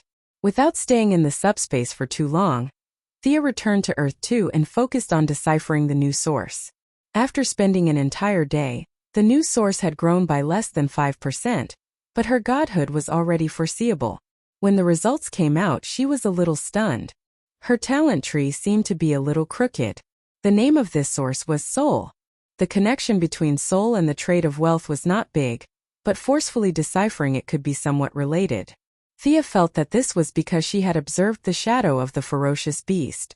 The entire world had helped Thea with the help of Soul. To be honest, Soul was definitely not bright, but it was definitely not evil. It was very much in line with her path of neutrality. The depth of the soul determined that this origin energy was equivalent to 2 or 3 times that of a normal origin energy source. Once he absorbed all of it, he would have no problem beating the Great Plains wolf. Perhaps by then, he would be the third most powerful being under Darkseid. However, nurturing the new source would take some time. After that, she would still need to familiarize herself with it. It was impossible to fight in 3 days. Delaying it to a month was imperative. Chapter 680. How could she drag this out for a month? Thea's beautiful eyes darted around. Putting up a true sign was definitely not going to work. Putting aside the problem of morale, the Great Plains wolf who was hiding in the basement practicing his axe would not agree to it either. Both sides were ready to fight to their heart's content. No one would be able to accept it if the date of the battle was delayed by a month. She had to find a reason that both sides could accept. Thea scratched her head and started thinking. However, it was useless. She could not pretend to be sick or slack off on purpose. After all, there were still 2 big shots in the outer realm watching her. It was useless to fool these people in front of her. What should she do? She had wanted to finish the battle as soon as possible, but now she wanted to drag it out. Life was unpredictable. Suddenly, a thought entered her mind. It was not her own thought, but an external thought. Or rather, it was a vague thought given to her by the world's will. Is it because I have the divine position of the soul that the world's will, which is a collection of souls, responded to me? She immersed herself in it, and tried to listen to the information that the world was transmitting to her. It was very messy. The world's will was not completely made up of souls. Her understanding of the divine position of the soul was also very shallow, so she could only read a small part of it. However, Thea knew that the clue she needed was on this planet, and it was not far from her. Could someone help her attract the attention of the 2 big shots above? Thea did not think that there was such a talented person on Earth who could attract the attention of the Heavenly Father and dark side. However, the worlds will seem to be very certain that such a person existed. She tried to search with her spiritual power and supervision. After searching for 5 minutes, she saw a man and a woman. She knew that the world's will was not lying to her. No wonder the shamans liked to ask the ancestral spirits. This was like the Baidu of the magic world. The spirits probably had nothing to do after they died, so they knew all kinds of gossip. Thea did not need to ask the ancestral spirits. She directly asked their leader, the world's will. The search range was larger, and the results were better. Looking at the man and woman hiding in her sight, she smiled happily. Although she did not know why they were hiding here, it was more than enough to buy her a month. She rubbed her smiling face to make herself look more anxious and serious. He ordered his men to summon Olian. The god's 2nd generation arrived very quickly. Although he was the adopted son of the Heavenly Father, his status was not as high as Thea's, the Legion commander. He bowed slightly and respectfully saluted. Your Excellency, are we going to start the war in advance? I'm ready, Olian said excitedly. Thea could not help but raise her eyebrows. If this battle maniac knew that she was trying to stall for time, he would definitely explode. Fortunately, she had found a good reason. She pretended to be very careful and cautious as she gestured for Olian to calm down. Then she stretched out her hand and used a water mirror spell to show Olian the man and woman that she had found as scapegoats. Scott and Barda? Them? They're in this universe? Olian looked at the man and woman on the screen, as well as Thea's poker face, and he was completely stunned. Red tights, a yellow mask, and a green cape. The color combination was as ugly as it could be. This was the god of concealment, scot-free. He would become a superhero in the future, and his codename was Mr. Miracle. However, in the eyes of the new gods, this codename was dispensable because he was the biological son of the Heavenly Father.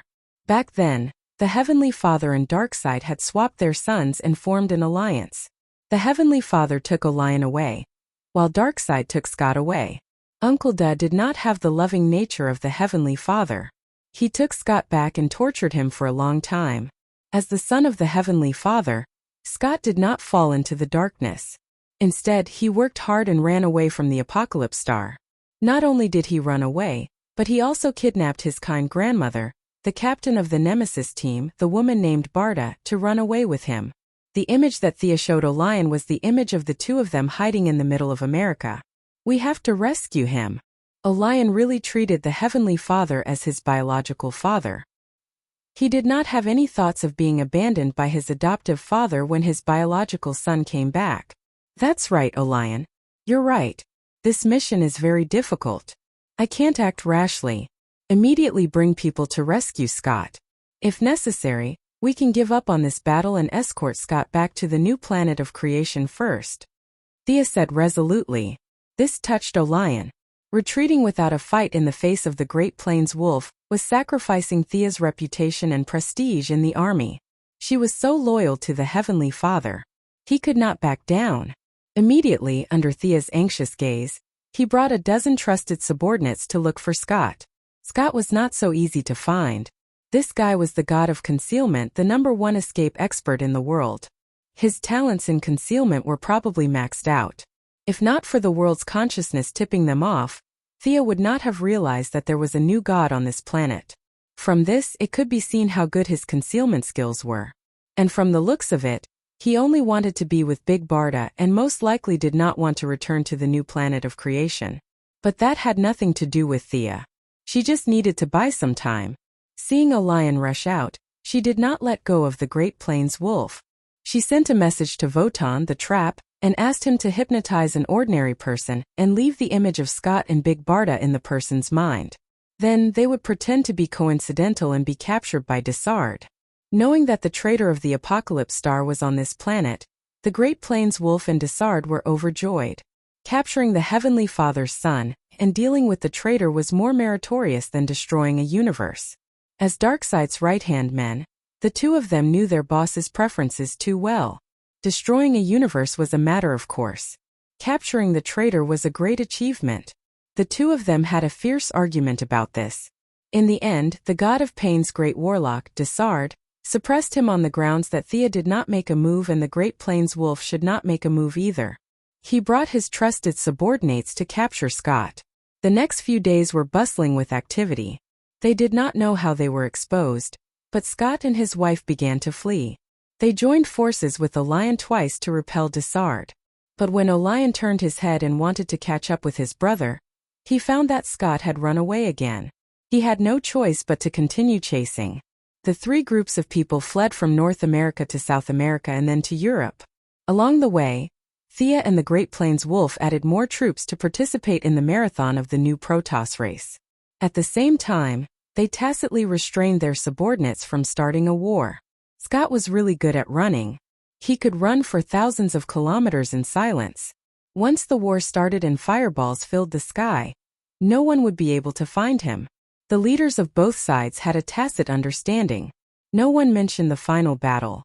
The confusion of the soldiers was beautifully ignored. The old bat could not sit still. The final battle was supposed to take place in 3 days. Now it had been more than 10 days, and neither side had made a move. Could it be that the Protoss final battle method was to sit and protest after the two sides could not come to an agreement? It had to be said that this tradition of yours was really intense. Chapter 681. In the face of Old Bat's doubts, Thea said that she was not going to take the blame. She sneered. Don't tell me that Earth's army is ready. You mentioned 200,000 soldiers. Have 20,000 arrived in Gotham? I think they will need at least a month to send out their troops. Old Bat was a little ashamed. Earth's army was indeed gathering very slowly. The few leaders did not have the same opinion, and it seemed like they wanted Thea's army to take the lead. To be honest, Old Bat was very tired of such political calculations, but he could not explain the situation and could only leave. Thea was indifferent. Ever since the glorious career of a politician joined the war, the battle was not about who was stronger, but who was worse. History had proven countless times that the not-so-bad could always beat the worse. Don't trust me? It's good that you don't trust me. I'll continue to stay at home. I'm not in a hurry anyway. The scale of the New Gods Marathon was getting bigger and bigger, and the number of participants was increasing. Even a few heroes and villains from Earth 2 who were fast were involved. Speed finally faced the Flash. Flash did not reveal his trump card, but he was beaten up badly by Speed, who was high on drugs. In the end, it was only with the help of Alan Scott, an alien Green Lantern, that Speed was defeated with great difficulty. Desard could not take it anymore and used his trump card, Superman. The evil Superman, who had been completely transformed, joined the battle and beat up the weak heroes on Earth. If not for Khalid, who was wearing the Neb's helmet, seeing that Hawkgirl was in danger, the heroes would have been wiped out. Relying on them to buy time, Thea finally completed the fusion on the 25th day after she obtained the new source. If the deity position was a water tank, then the divine power was the water inside. Thea's original 2 tanks had become 3 tanks. This new tank was an extremely large one. Conservatively speaking, her strength had doubled compared to before. According to Thea's estimations, the Heavenly Father and Darkside should each have around 10 ordinary divine thrones or 5 divine thrones like Soul. Ordinary new gods, on the other hand, only had 1 or 2 divine thrones. For example, Thea's divine thrones were Trade and Wealth, and the Council of Nine's divine thrones were Wind and Tracker. Now that she had obtained the Soul Deity position, this deity position was of a higher level than normal deity positions.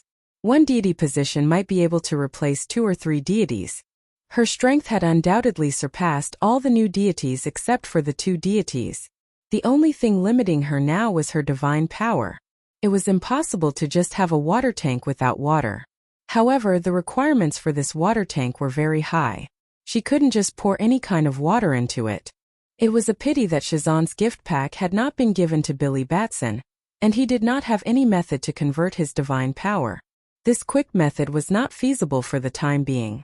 Seeing that she still had some time, she left a clone on Earth 2 and returned to Earth to look for her old friend, Sharon, the ferryman of the Styx River. Old Mr. Lonely was initially scared out of his wits by her. Thea had to repeat herself several times before he came back to his senses with lingering fear. Sharon, my old friend, I'm just going to stay on the bank of the Styx River for a few days. It won't affect your business. Thea smiled very happily. The souls in the Styx River were all great nourishment. Anyway, it would be a waste to leave them there, so she might as well take advantage of them. Who's your friend? Old Mr. Lonely was ruined by her. It was said that Hades was sharpening his sword in his bedroom every day just to kill him and vent his anger. Unfortunately, Sharon could not say anything. He could only leave alone and pretend that he did not see Thea converting her divine power on the bank of the Styx River. A large number of souls that had fallen for a long time were filtered out by Thea. Those that had self-awareness were temporarily let go. Those souls that had become muddle-headed were directly converted into soul essence and finally concentrated into divine power. Midway, she went to visit the god of death and the god of sleep. She had to admit that the 2 brothers had high standards. The 2 brothers seemed to have noticed that Thea had obtained the soul deity position. The deity position of a new deity was quite different from the deity position of an old deity. However, the 2 deities still tried to befriend her. On the 28th day after obtaining the new source, the new water tank was finally filled with a thin layer of water. There were too many impurities in the souls of ordinary people. The young mistress sifted through them again and again.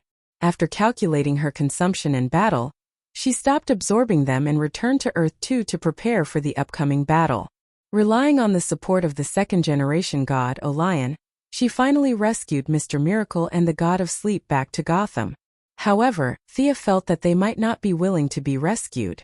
Your Highness Scott, I am Thea Quinn, the commander of the Magic Legion. Welcome to my residence. She still had to show her respect to this son of the Heavenly Father. Mr. Miracle, who was wearing a green cape and red tights, was shocked. Thea's strength was a little weak now. However, the big shots could see that, but the new deities who were 1 level lower did not have such insight. Scott Free felt that the woman in front of him was emitting a powerful aura. She was much stronger than the kind Grandma Calabac and the other deities he had met. Respecting the strong was the only thing he learned on Planet Apocalypse. Scott hurriedly bowed deeply to show his respect. Big Barda, the former captain of the Nemesis battle team, who wore a golden-horned helmet, fish scale armor and held a short staff in his hand, was even more obsessed with power. He also bowed to show his attitude. Do the 2 of you need me to escort you back to the new planet of creation or wait for the battle here to end before returning? The 2 of them hid under the eyes of the wasteland wolves. This was the most dangerous but also the safest place. After hiding for so many years, they wished that everyone would forget about the 2 of them and let them live freely. However, he could not say that. Orion had spent a lot of effort to rescue the 2 of them. Dozens of guards had died in battle. They really could not say that they would just leave. Scott was about to speak when he suddenly saw Thea's expression change drastically. This person, who seemed very strong to him, raised a curtain with a wave of her hand. Following her actions, the entire camp lit up with a defensive magic circle that was as bright as the stars. It was densely packed and layered, and the entire magic circle was connected to the earth, the sky, and the sea. The mages of the army did not know what was going on, but they still followed their training and gathered their own magic into their respective magic nodes. A sky-blue defensive barrier rose. The few of them were confused. They did not understand what Thea was doing.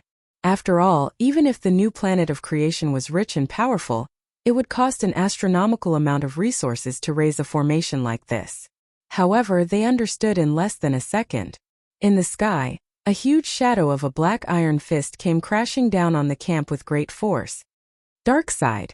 The few new deities who had personally come into contact with it were shocked. They had not sensed anything at all. The enemy did not seem to have expected Thea to react so quickly. However, he did not seem to mind and punched down with his fist. The black aura made them feel hopeless. It was as if it represented the limit of power. Boom! There was an earth-shattering sound. The whole of Gotham, including the East Coast, felt the power of this punch. The defensive barrier rose just in time. The sky-blue barrier flickered violently in the face of this huge force. In the end, it barely resisted the attack. The Flash ran out quickly. He looked at the spiderweb-covered barrier and the iron fist that had suddenly appeared and disappeared. He wanted to ask what was going on, but he did not know who to ask. Be careful. The second wave of attack is coming. Thea flew into the air and shouted to the people below. The will of the world had been warning her, which allowed her to raise the barrier in advance. The mages below did not hesitate to channel their magic power into the nodes to strengthen the defense. Chapter 682. The second attack came faster than she had expected. Thea could vaguely hear the Heavenly Father's angry roar. It seemed that the Heavenly Father was fighting with Darkside outside. However, distant water could not put out a nearby fire. She could only rely on herself. Thea could tell that Darkside was a god of strength. Just like how the god of speed represented speed, this punch also represented strength. The power of the second punch was far beyond the maximum limit of the protective shield. Crack! Even though the shield had been infused with a huge amount of magic power, it still shattered in the face of absolute strength. The shadow of the giant black fist was still flying towards Scott. A lion, on the other hand, was very courageous. He wanted to rush up and block the punch, but Sia had no time to feel sorry for the broken protective shield. She pulled him back. Don't joke around. Can your small body withstand it? Simply put, your mind is too rigid. Why do you have to fight him head-on? Even if he managed to stop the punch with brute force, the damage to Earth would be immeasurable. Earthquakes and tsunamis would be considered minor. In serious cases, the Earth's axis would tilt, and the Earth's orbit would deviate. Shia's hands were emitting waves of spatial energy. Her jade-white fingers were drawing deep symbols in the air. Within a very short period of time, she had opened up a small space with her understanding of magic. Then she absorbed a trace of Scott's spiritual power and threw it into the small space, pushing and pulling the remaining force of the giant fist into the small space. With a dull thud, both of them turned into nothingness. As if feeling that he had been humiliated, two more scarlet rays shot out from a distant and unknown region. The two rays crossed the distance between them and shot straight towards Scott. The Dark Lord meant that he would not rest until the traitor was dead. Damn it! Thea was about to curse. Darkside, you idiot. There were so many opportunities in the past 30 days. Why did you wait until this guy was right in front of you? The Heavenly Father was too weak. He allowed Scott to attack continuously. It was not right to watch the Heavenly Father's son die in front of her. Thea also wanted to see how much of a difference there was between her and such a big shot. Her godly power surged wildly, and she used her soul deity position to communicate with the souls of the entire universe. I'm fighting for your universe, so you should at least contribute, right? Reality proved that the souls were quite loyal. Countless ancestral spirits, totems, and altars flickered with fluorescent light as they responded to the summons and contributed their power. A single portion might not be much, but many grains of sand would make a tower, and many armpits would make a fur coat.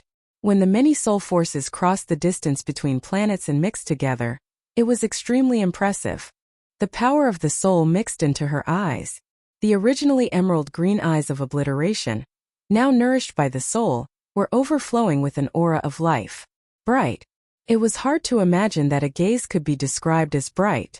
Both sides' gazes were extremely fast. The scarlet gaze and the emerald gaze collided directly. Obliteration, annihilation, life, death. These opposing energies intertwined with each other. Thea only lasted for 3 seconds before she realized that she was no match for Darkseid. Her only advantage was that Darkseid could see her from another dimension, and she was in the same dimension, so the world's consciousness helped her take some of the pressure. Their gazes formed a channel, allowing Thea to hear the voice of another universe. "You are not allowed to hurt my child." This was the voice of the Heavenly Father. The old man sounded very angry. He waved the scepter in his hand fiercely. Today he was going to teach Darkseid a lesson. On the ground, Orion and Scott heard their father's voice. Tears streamed down their faces. They hated that they were too weak and could not help. Sia, on the other hand, was not touched. This was the boss's responsibility anyway. While the Heavenly Father was holding Darkseid back, she began to study Darkseid's famous Omega Ray with great interest. This ray was very similar to her own ray, but it was more profound. Thea's current ray could only obliterate an individual, but the Omega Ray could obliterate an entire world. The Omega Ray was indeed worthy of its reputation. As for more profound things, she couldn't see through them. After holding on for another 2 seconds, her expression turned bitter. "You should take it back. If you don't, I won't dare to take it back." Darkseid was even more embarrassed than her.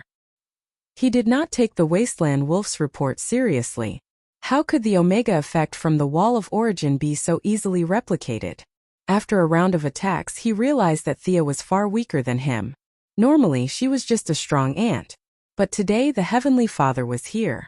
He had to maintain the ray while fighting the Heavenly Father. This was going to be difficult. Their rays intertwined, and the blue sky was divided. The upper half of the sky was red, while the lower half was green. The red could not suppress the green, and the green could not attack. What should she do? Even though she had only taken less than 10% of Darkseid's energy, she still felt the pressure. Her subordinates were anxious, but they could not help. The Heavenly Father was also slightly weaker. He could not quickly change the situation. A large number of unconventional forces stopped in the sky. It was a great deal of damage to the entire world. The red and green rays intertwined and attacked each other. The result was a vortex. It was the void formed by the 2 rays destroying the air. The vortex grew larger and larger, and it had a strong suction force. First it was just paper and leaves. Gradually, stones, trees, and even cars and skyscrapers began to disintegrate. Large amounts of debris were sucked into the vortex. The apocalyptic phenomenon attracted countless survivors to come out of their hiding places. Everyone felt that a disaster was brewing in the sky. A few people had already knelt and crossed themselves, praying to God. Thea was sweating. Darkseid's stubbornness was beyond her imagination. The Dark Lord did not care about destroying a universe, but she could not. This universe had given her hope and provided her with a large amount of soul power. She had to protect this world. When it rains, it pours. Just as she was extremely anxious, the great army of Great Plains wolves covered the sky and covered the earth as they came out in full force. Not only were Extreme Speed, Evil Firestorm, Evil Frost Killer, Atomic Smasher, and Dr. Light all present, but of course the most eye-catching one was Superman, who wore a black tights and a blood-red cape. His eyes were filled with bloodlust and savagery. Seeing that Thea could take on Darkseid head-on, the Wasteland Wolf felt a little scared. The Great Plains Wolf felt a little scared. This was probably the most powerful being aside from his own brother, Darkseid, and the Heavenly Father. Based on his nature, he did not want to charge between the Omega Ray and the Obliteration Ray. These 2 rays could easily kill him. However, Darkseid was distracted by Thea. Now that the Heavenly Father was at full strength, he had to rely on the Wasteland Wolf to break the stalemate. Chapter 683. In the face of Darkseid's strict orders, the Wasteland Wolf didn't dare to disobey. So he decided to attack with all his troops. His aura surged as he led an army that stretched as far as the eye could see. He took the lead and charged forward with a large axe in his hand. This axe of his had a very mysterious name. It was called the Heaven-Collapsing Earth-Splitting Axe. "Protect the commander," Bika shouted. The situation was clear. Thea was trying her best to hold Darkseid back. With her helping to share the burden, the Heavenly Father's chances of winning were much higher. For the people of the new planet, As long as the Heavenly Father could kill Darkseid, they wouldn't mind sacrificing themselves. A lion, go fight the wasteland wolf. The blonde adjutant, Bika, ordered her boyfriend to beat up his second grandpa like a dog. Mr. Miracles, Scott, knew that he was Darkseid's target. Now that Thea was holding him back, he couldn't just sit back and do nothing. He dragged Barda to meet his old enemy, Dizzard. The other superheroes also found their opponents. It was worth mentioning that Farzad was the adopted son of the Iyer family. He was wearing a blue tights with an S logo and a red cape. He stood bravely in front of the evil Superman. The two Kryptonians didn't waste time talking and immediately started fighting. Your Majesty, I can't hold on any longer. Thea wasn't admitting defeat. She really couldn't hold on any longer. Good girl, hold on a little longer. The Heavenly Father could only comfort her. Darkseid was much more powerful than he had expected. Now that Thea was holding back more than 10% of his strength, the Heavenly Father was confident that he could defeat his old enemy. The Heavenly Father, who was usually elegant and dignified, was now like a madman. He attacked Darkseid with his scepter from left to right. Thea couldn't see the battle in the outer plane. She could only sense the intensity of the energy waves and the grandeur of the battle through the intertwining rays. But the Heavenly Father was still a little weak. He was weaker than Darkseid. He was at least a notch weaker. Did she have the courage to draw her sword against Darkseid? He might not have been able to do so in the past, but now he had managed to hold on for almost 30 seconds. Darkseid was undoubtedly very powerful. He had at least 5 deity thrones that pointed directly to the deepest part of the laws, but he was not invincible. After clearing away the haze in his heart, he pulled out his saint's sword. The edge of the sword flickered with a fluorescent light as he cheered and waited for the next moment. With the help of the saint's sword, Thea began to communicate with the entire world. Through the soul connection, all intelligent beings, please listen to me. The world needs your help.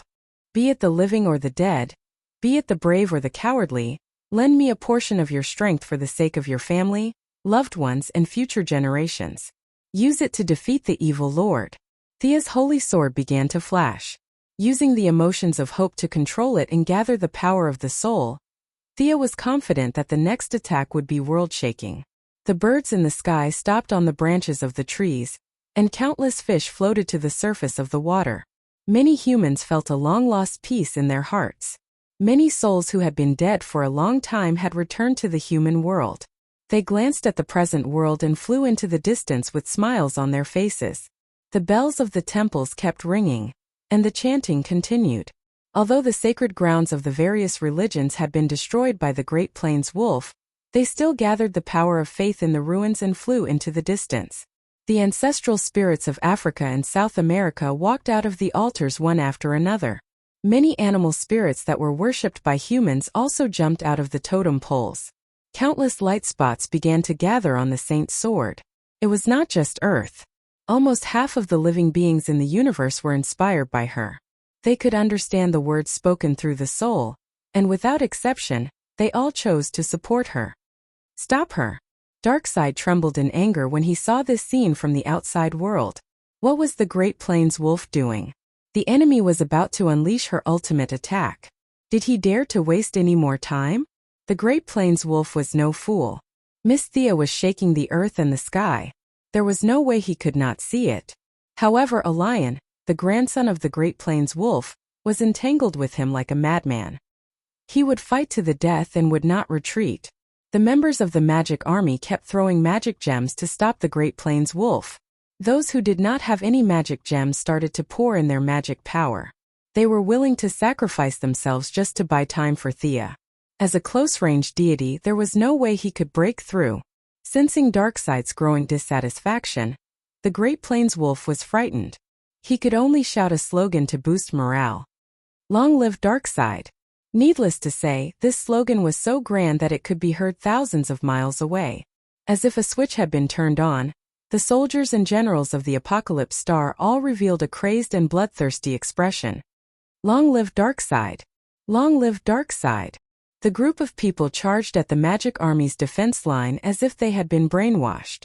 The Great Plains wolf swung his axe like a windmill. He ignored Olion and focused on charging in. Dizzard was the god of pain. And he was also an extraordinary great warlock. He stared at the torrent of souls rushing toward Thea and directly used his power of origin. Blood-red smoke poured out of his body and entangled the souls rushing toward him from all directions. He felt that if Thea could hold off Darkseid, he could also hold her back. However, it was a pity that all the souls in the universe were rushing toward him. He could not hold on for more than 3 seconds. However, for Darkseid, he was trembling all over. Even if his power of origin was greatly damaged, he had to forcibly hold back these souls. Mr. Miracle and Big Barda attacked Dizzard ferociously. The Great Warlock ignored the two of them and only resisted with his defensive magic. Naturally, he was beaten until he spat out blood. The remaining Apocalypse demon soldiers swarmed over. The magic army desperately released their magic power to kill the enemies, but the defense line was still shrinking.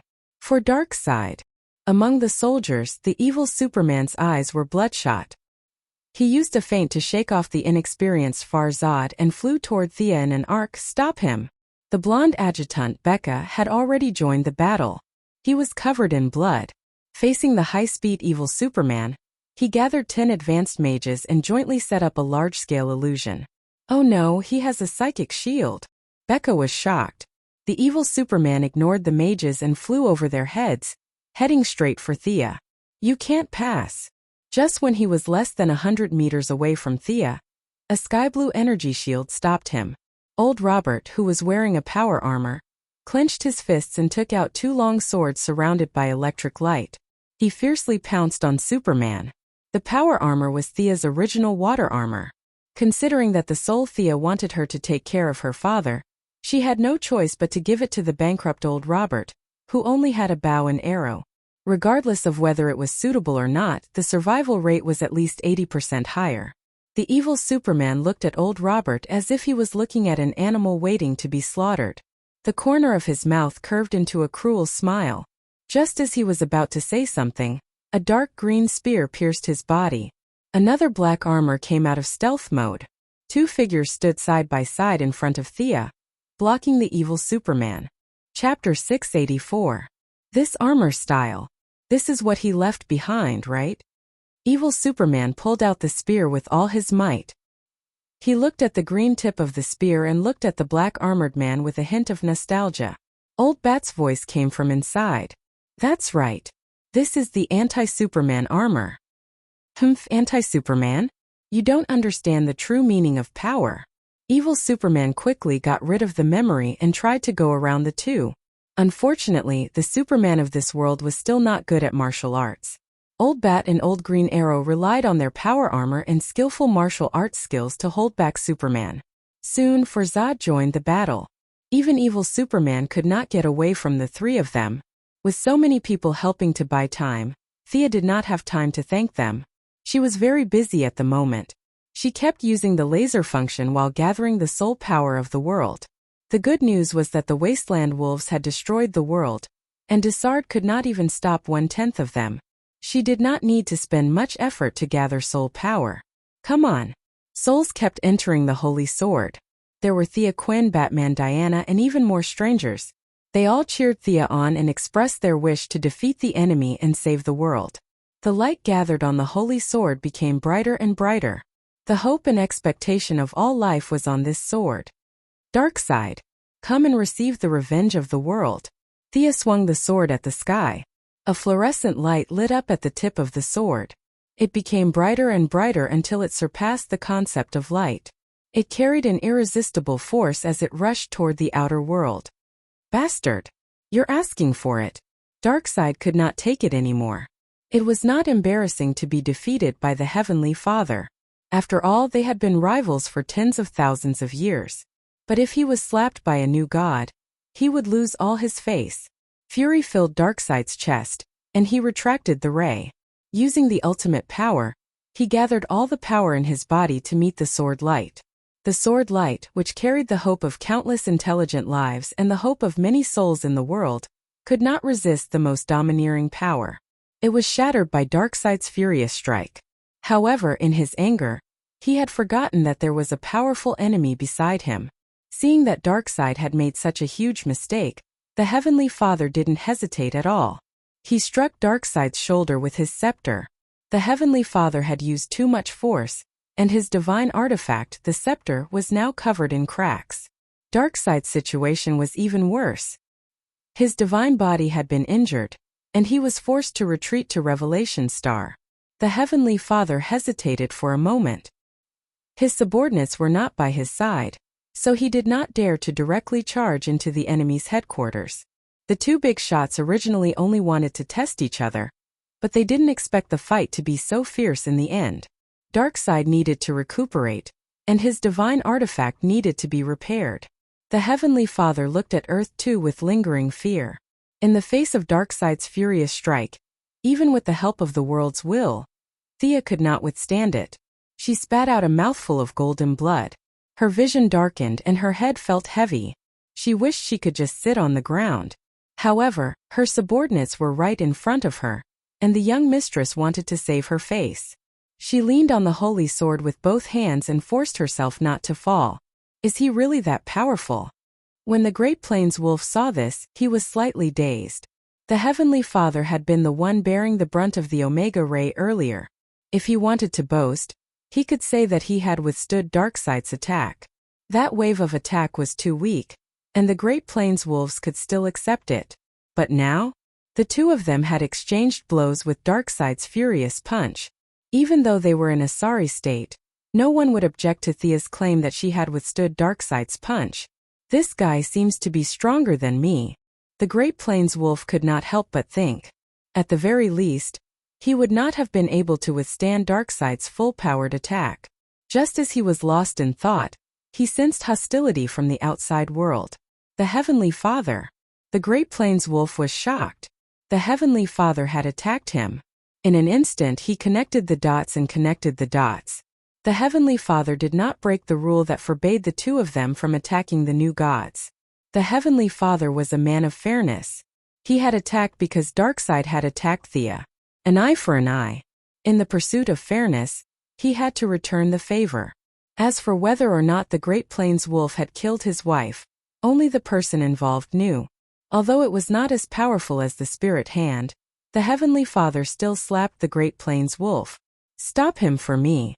The Great Plains wolf ordered frantically. He did not have Thea's abilities, so he could only rely on his subordinates. A large number of Apocalypse devils tried to stop the giant hand without regard for their own casualties. Unfortunately, the Apocalypse devils were reduced to dust by the aftershock of the giant hand. Just as the Heavenly Father was laughing coldly, a figure leaped into the air and caught the giant hand from below. They were in a stalemate. How could a mortal be capable of this? The Heavenly Father was a little confused when he saw the man in the black suit and red cape. However, he still suppressed the hand with more force. The evil Superman was suddenly under great pressure, and his body began to crack. After 3 seconds he could no longer bear the burden. A look of relief appeared on his face, and he turned into dust.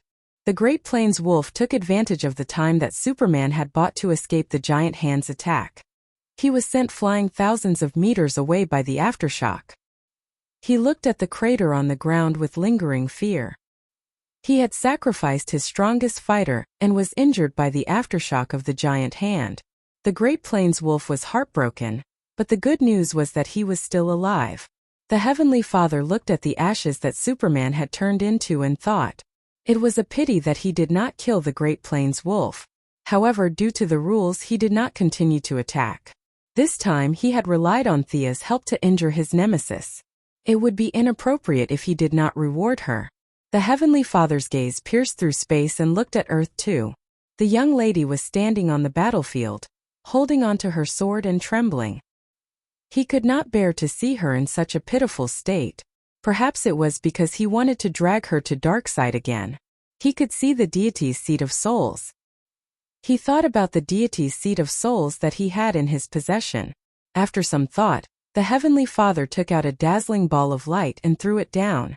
The young lady had tried her best to act pitiful, and she finally received something. When the ball of light appeared in front of her, she was shocked.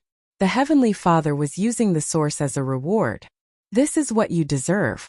You need to continue to work hard for justice. The Heavenly Father's voice was as gentle as ever. End the battle as soon as possible. We have already won this time. Also, this universe has paid a great price to fight Darkseid. You need to appease them well. I understand, Your Majesty. Thea took the source. It was not a new source, so she could read all kinds of information directly. Literature. The Heavenly Father had given her a deity position of literature. In this chaotic era, it could be said to be the weakest deity position. Its development prospects were far inferior to trade and wealth, let alone souls. In this era, and even in ancient times, there were no strong deities of literature. Be it the Muse in Greek mythology or Romir from Mars, they were all deities of literature. Now one of them was lying dead, and the other was completely corrupted. However, the young lady did not mind. With so many deities of literature, she could be picky. She was far from that level. She had learned a lot from exchanging blows with Darkseid. Darkness, evil, strength, tyranny, and slaughter. These were the main deities of literature in Darkseid. Perhaps there were a few minor deities of literature. Thea's deity position was only the soul. Her deities of literature were slightly inferior, and the other two were mostly auxiliary. She looked at the deity position of literature, but she did not have the time to study it in detail. She could not continue to act pitiful after receiving the benefits. Besides, she had recovered a little. Even though her body was still sore, Thea still raised her holy sword. Darkseid has lost. Darkseid has lost. Chapter 685. Thea held her holy sword and went straight for the Great Plains wolf. Benefiting from her battle with Darkseid, a lion, who was covered in blood, retreated to the side to recover. The sword and the axe clashed, but the expected scene of heaven and earth shattering and Mars crashing into earth did not appear. Both gods were severely injured. Sia's divine power was almost depleted, and her spirit power was depleted. The wasteland wolf was hit by the aftermath of the Heavenly Father's attack. Half of its blood-red armor was shattered, and a corner of its eye-catching helmet was broken. He was basically on par with Sia, but for the sake of the big shots above him, he had to force himself to fight. Although both gods were exhausted, their attacks were far stronger than the other gods. After a few exchanges, the area within a kilometer was reduced to rubble. All the new gods present were injured. Thea and a lion from the righteous side, Scott Fry and Barda who were captured, and the Great Plains wolf and Dizzard from the evil side. None of them were in good condition. The former captain of the Lady Vengeance, Barda, was a false god. Her injuries were the most serious. Dizzard nailed her to the ground with a blood-red spear. A lion who had recovered slightly was working with Scott. The two gods' descendants attacked the great warlock. Regardless of whether she was strong or weak, Sia had 4 god positions, and her recovery speed was the best among the gods.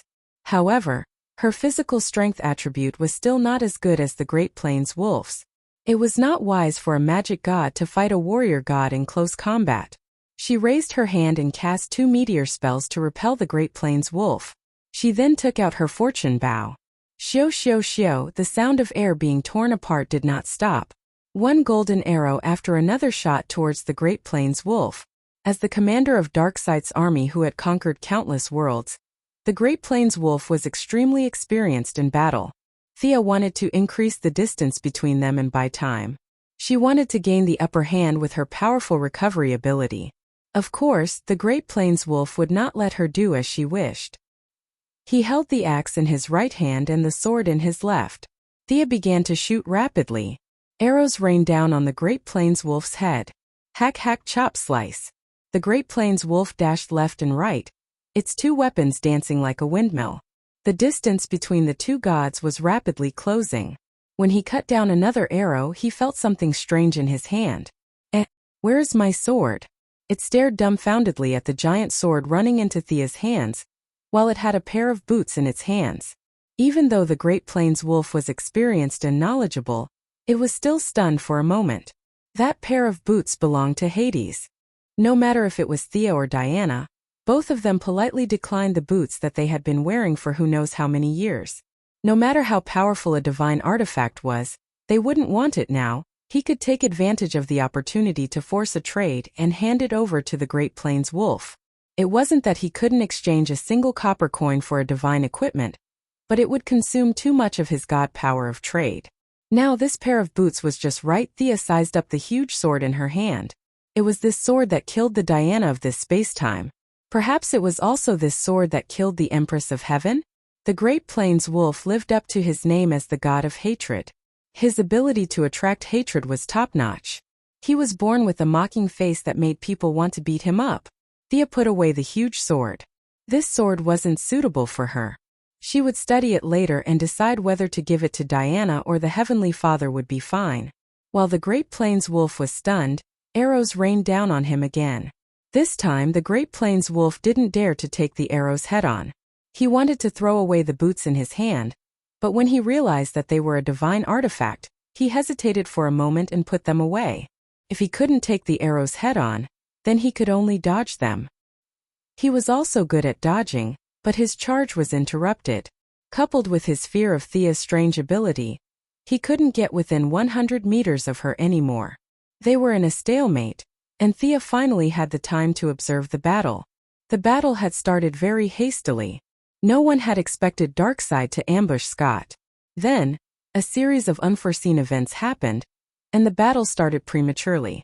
It could be said that both sides were unprepared at the beginning of the battle.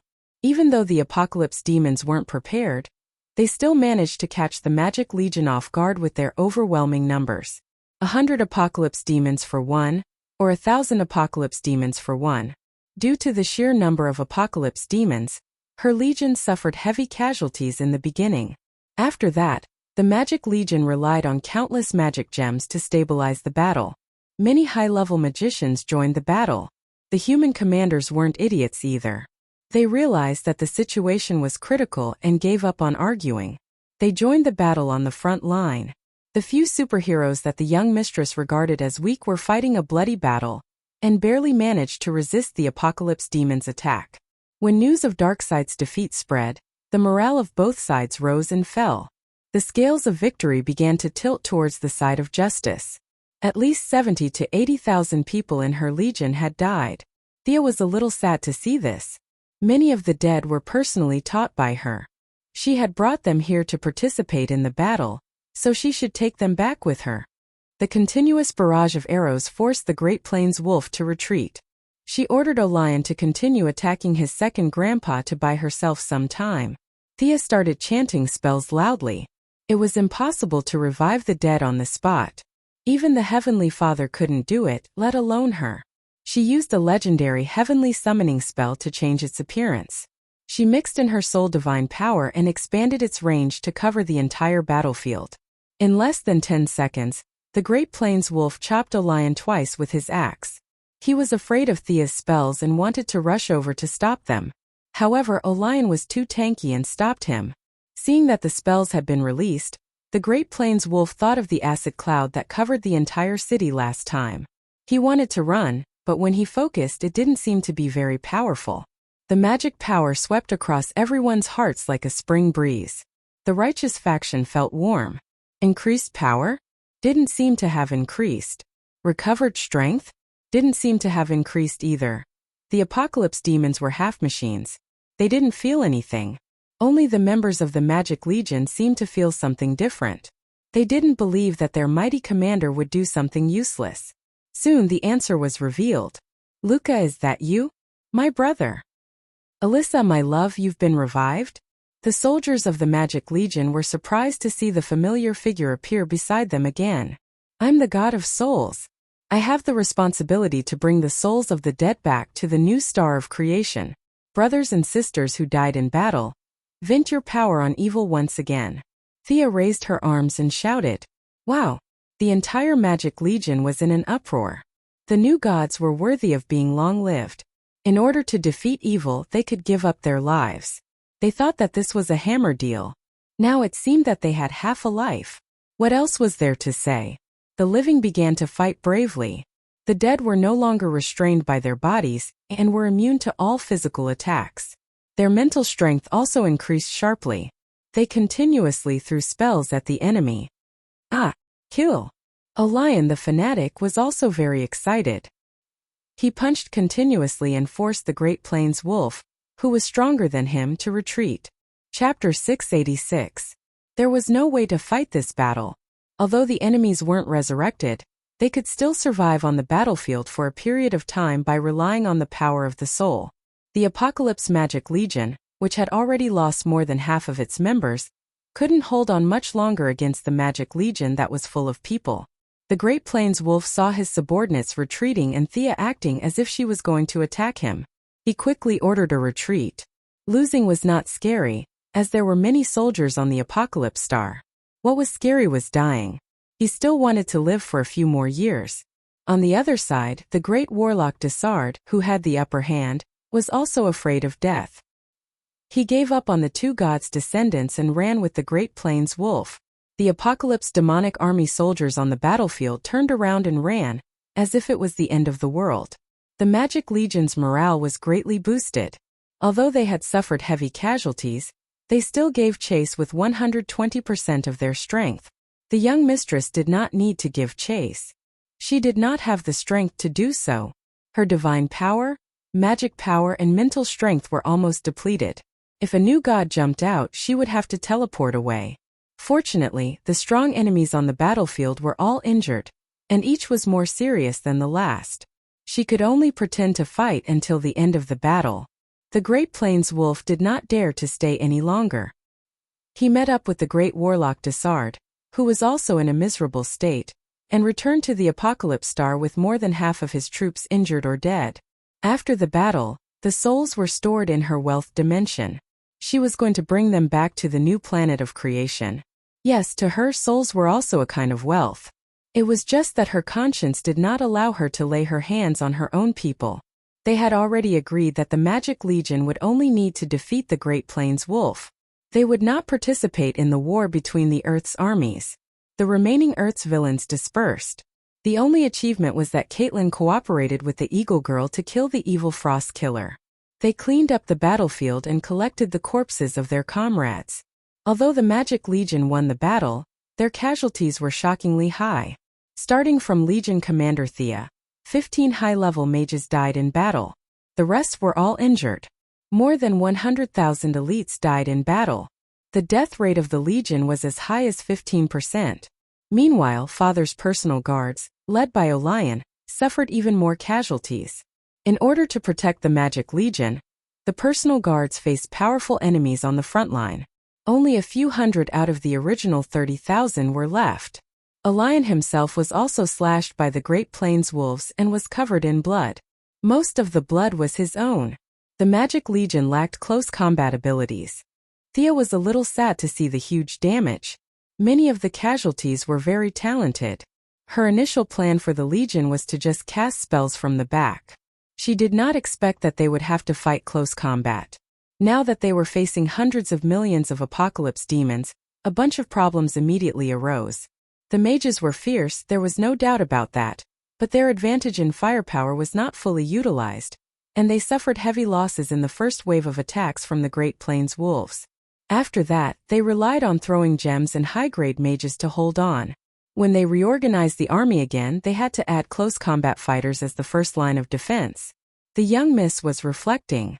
The people in the army did not blame her. It was because the number of victories was too few, especially this time when it was a great victory. After Thea announced that the Heavenly Father had injured Darkseid, many of the Heavenly Father's diehard fans began to turn into Thea's diehard fans. Even those who had lost their friends and family felt that this was a rare victory. They were not afraid of sacrificing themselves. There was nothing that they would not give up for justice. This was how the ordinary people of the new generation thought. Furthermore, their souls had been preserved, so they could accept this result. The army stayed in the same place for a day. The Flash did not disappoint. He used his speed and Psyker's shockwave to defeat Extreme Speed. At the last moment, the Flash did not kill him. Instead, he threw Extreme Speed to the Time Undead, who took him away and turned him into a bolt of black lightning. The damage to the universe was too great. Previously, Neb had absorbed half of the power of order. Then Thea and Darkseid fought each other. The energy filled with the power of laws was too much for the world to bear. In the end, the sword light that carried hope was shattered. It was not obvious from the outside, but in reality, the world was already on the verge of collapse. Thea had benefited a lot from the world's consciousness. She could not bear to see the universe explode into ashes. She pulled out the holy sword again and collected the sword light that Darkseid had shattered. A ball of energy gathered by the light of the holy sword. Let's call it Holy Light. The young mistress was dizzy and could not think of a good name. She could only copy it. She placed this ball of light that was mixed with the world's consciousness and souls in the ruins of the metropolis. Holy light would slowly repair the damage to the world and bring hope and courage back to the world. As for whether ordinary people could use it to become holy knights, she did not know. Take care, old Robert. Finally, it was time to say goodbye. Thea first sent the army back to the new generation planet before saying goodbye to a few familiar faces. Take care of your family. I'm glad to see you. Old Robert hugged Thea warmly and patted her back. The old bat and his son seemed to be made from the same mold. Even when it was time to say goodbye, he still wore a mask. The lines below his nose were stiff, which explained the fact that he had facial paralysis. With the medical technology of the new generation planet, he had regained most of his lost life. Conservatively speaking, he could live for another 10 years or so. After shaking hands with him, Thea knew that he would not go to her world to see Batman. She did not continue the topic. After saying goodbye to Hawkgirl Khaled Alan Scott, Dr. Harrison and his daughter, Thea returned to her original dimension with the Flash Squad. She walked around. This Earth was very peaceful. The economy was prosperous and the society was stable. Thea was sore all over. She planned to rest for the night with the Valkyrie and return to the new generation planet the next day. Where did you go this time? You seem to be stronger, Diana whispered in the middle of the night. She was happy that her lover was getting stronger. However, the gap between them seemed to have widened. This made her a little anxious. Thea slapped her forehead and sat up quickly. She had no idea how to deal with the incubator before. Now that she had cultivated one, she was full of experience. She took out the great sword of the Great Plains Wolf and handed it to Diana. Look at this sword. The Valkyrie looked at it and frowned. I don't like the aura of this sword. She thought that her lover was going to give her a weapon. If she did not like it, she did not like it. There was no need to pretend. Although she was straightforward, she was still afraid that her lover would be unhappy. She looked at it carefully. Silly. Thea looked at her conflicted expression and kissed her forehead happily. She coughed and cleared her throat. This sword killed Diana Prince in the other world. That's why you hate it. The Valkyrie's eyes lit up instantly. She was lying on the bed lazily, but she suddenly sat up. Her indescribable body shook as well. This made Milady's heart itch. You went to the parallel dimension? What was it like? Listen to me. After obtaining the god's position of art and literature, Sia's eloquence was getting better and better. She began to describe Earth too. There should be a part of Diana's soul left in this sword. If you can communicate with her, your guardian position will be fused quickly. Thea was very sure of this. Diana's starting point was too high. However, everything in the world maintained an invisible fairness. It was 100 times harder for her to improve compared to Thea. There was no process of going from weak to strong. Even if divine power was formed naturally, she lacked the most important breakthrough in her state of mind. She could not break through the inherent shackles. This was the main reason why Diana had not become a new god. Chapter 687. Leveling her up to level 1 and training her from scratch would definitely not work, so listening to the other Diana story was also a good idea. After listening to Thea's explanation, the long-legged goddess immediately put on her armor, opened the window and flew to Paradise Island to cultivate. She was going to take the final step. Thea, who was abandoned, hugged her pillow and slept alone for a night. She returned to the new planet at dawn. The most pressing issue was how to deal with the many souls. Referring to the underworld, she first went to the Heavenly Father and suggested building a small realm where souls could be reincarnated. Thea, the new gods are different from the old gods. Not only us, but Darkseid also doesn't have such a realm. All the new gods are like my children. I don't want to see them die, but there's nothing I can do because of the rules. Thea had already noticed this. She only took the souls of the new gods. The souls of the earthlings dissipated in their original world. The apocalyptic demons didn't have souls at all. If she wanted to build a place like the underworld, she would need the key divine positions of death, destiny, record, and time. Of course, souls were also indispensable. The birth rate of the new gods was similar to that of pandas. The death of one of the heavenly fathers was enough to make them sad. There was nothing they could do in the past, but now Thea could do something with her divine position of soul. She called the god of knowledge Mithrin, and the three of them researched for a long time. In the end, they came up with a fake shrunken version of the underworld. Thea learned a lot about how to deal with the dead from Mithrin. The Heavenly Father also took out his treasury and used her divine power to create a top-level divine artifact. It was a divine artifact that functioned like the 8 treasures pool of virtue. All the souls of the new gods could pass through it once and return to the new planet the next time they reincarnated. It was important to note that the ordinary people of the new planet and the apocalypse planet were randomly born on the 2 planets. It was possible that they would be warriors of the new planet in one life and civilians of the apocalypse planet in the next. Although the ordinary people of the apocalypse planet lived in dire straits, there were still quite a number of commoners. The kind grandmother and the defector Madelon had both ascended to godhood as commoners. If they locked the souls of their own side, they would only be able to enter and not leave. In the future, the people who would come would be the other side's people. The population of the new creation planet was increasing while the population of the revelation planet was decreasing. In the long run, their chances of winning would be much higher. After that, Thea placed the pool of reincarnation in the side hall of the central square. She put more than 100,000 souls into it. According to the fertility rate here, they would have a chance to be reincarnated after waiting in line for 80 to 100 years. Referring to Wotan's experience, she also gave the souls a choice. They could choose to lower their aptitude and be reborn with their memories, live happily with their families, or directly reincarnate and become a new person. She only had time to think about her own army after she was done with the affairs of her race. First of all, she was definitely on Darkseid's blacklist.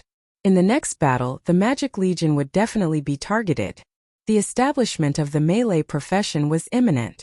Searching through her memories and combining it with her own abilities, she found a type of troop that was suitable for her own army, the Spellbreaker. Wearing heavy armor and wielding long swords and kite shields, this group of warriors would be the first line of defense of the entire army. The divine position of literature and art given to her by the Heavenly Father also gave her some new ideas. Considering that many soldiers of the army were limited by their aptitude and might not be able to become a high-grade mage in their lifetime, rather than wasting time, it was better to change professions. Combining her magical knowledge and the divine position of literature and art, she came up with a new profession for the army, a bard who sang songs and sang songs. Did they have melee abilities? Yes, but they were not good at it. Could they cast spells? Yes, they only knew low-level spells. Wearing light armor and wielding a sharp sword, this new profession could be said to be a jack of all trades. It knew everything but was not good at anything. It was very suitable for ordinary people with average attributes. Relying on the high reputation that she had gained from fighting against Darkseid, the recruitment process went very smoothly. She directly recruited 100,000 people. After obtaining their consent, the mana core in their bodies was artificially destroyed. The price was heavy, and they would not be able to cast spells for the rest of their lives. However, the advantage was that the scattered mana would flow through their bodies, greatly strengthening their physical attributes and giving them good magic resistance. The recruitment of other bards was not so smooth. The new creators would rather destroy their mana core to become spell breakers than learn how to play music and sing. Milady talked her way out of it and only managed to gather 10,000 people. In a way, this also reflected the weak status of the divine position of literature and art. The next day, the Council of Nine convened again. The Heavenly Father first acknowledged the achievements of the gods. He mentioned something that caught Thea's attention. Darkseid's main body is injured. Before his main body recovers, he will not fight in person. Even if he does, he will definitely send a clone to fight. The Justice League was coming. She did not know why Darkseid had set his eyes on Earth in the original spacetime, but she was certain that it was because of her. She was still confident of this. She had attracted his attention, and he wanted to attack her. That meant that his next target would be Earth. The good news was that it would be a clone. Could she defeat his clone? Thea drew a question mark. Even a sword that gathered half of the souls on Earth was destroyed. She did not have much confidence in defeating him. If it did not work, She would have to find 39 companions to fight him together. There is one more thing, Goddess Thea. Now that Wuja and the others are holding your divine position talisman, they are gathering souls on various battlefields. Many souls that had passed away have been found. This is something worth acknowledging. They are all our brothers and sisters, but the chances of reincarnation are too few. It is really inconvenient for them to all be piled up in the reincarnation basin, the Heavenly Father said after careful consideration. Thea had been busy recruiting soldiers and did not know about this. She looked at the square outside. The square that used to be crowded was now a little gloomy. This was awkward. Those who knew would say that this was the Heavenly Father's base of justice, but those who did not know would think that this was the undead's graveyard. There were too many monks and too little porridge. The birth rate of the new gods had always been low. It could be said that there were not many chances of reincarnation in a year. The Heavenly Father was used to being dignified. He could not tell ordinary people that if they had nothing better to do, they should go home and make babies. They could not wait to be reincarnated. He was embarrassed. He was the God of justice, not one of those indescribable gods. This was not a problem that was urgent, but it could not be ignored. Thea lowered her head and started thinking. Damn it! She could not cook without rice. Without those divine positions, there were many things that she could not do. Like crossing the river in the underworld, the first, second, and third trials, she could not even do the entertainment in the underworld. She only had the divine position of soul. What should she do? Thinking about her recruitment, she suddenly thought of a good idea. Chapter 688. Your Majesty, Army Commanders, I can create a new class for the souls to train normally and fight with the army in times of war. The army commanders were instantly interested. Their combat power was too tight, and having more combat power was a good thing. The 3-meter-tall, manly-looking archer army commander Lady Canopy asked, Is it a magic class? Can our subordinates change classes too? I'll name it Soul Walker. It's not just a magic class. In theory, souls of all classes can change classes. I'll come up with the specific training method later. Okay. Let's see the results. The Heavenly Father ordered. Thea chose a soul with the highest overall quality from the reincarnation pool. It was a soldier of Wuja's cavalry. It was brave and good at fighting, but died in battle when it was in charge of bringing up the rear. When it heard that it could fight for the Heavenly Father as a soul, it agreed without hesitation. Thea didn't waste any time and used her own divine power to complete the transformation. The transformation was completed very quickly. The soul was a little dazed, but it could use its soul power to form a spirit weapon and wave it around. Its martial arts skills were intact. This soul didn't know any magic, but the main function of a soul walker wasn't to fight, but to support and heal. It could use the soul's characteristics to help its allies share the damage. It was immune to physical attacks, and its various resistances were also better than others.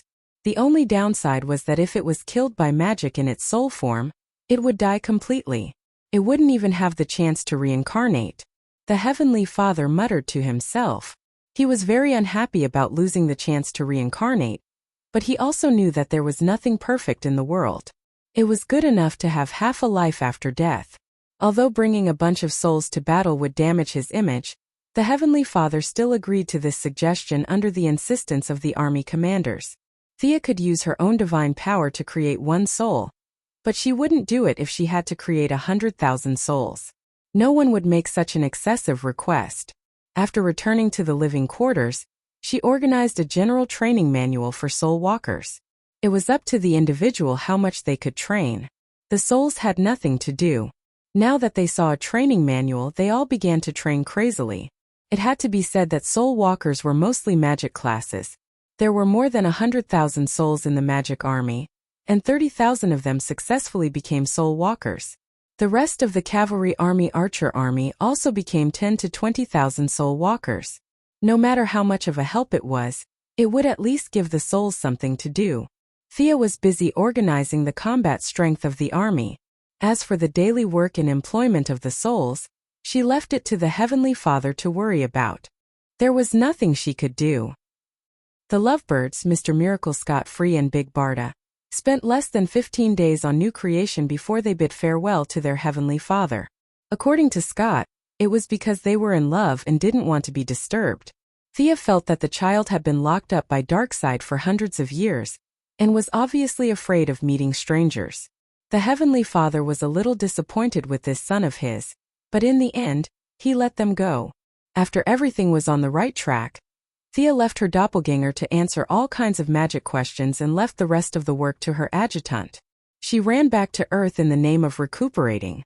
Her mental trauma was actually not as severe as the last time she brainwashed the firstborn.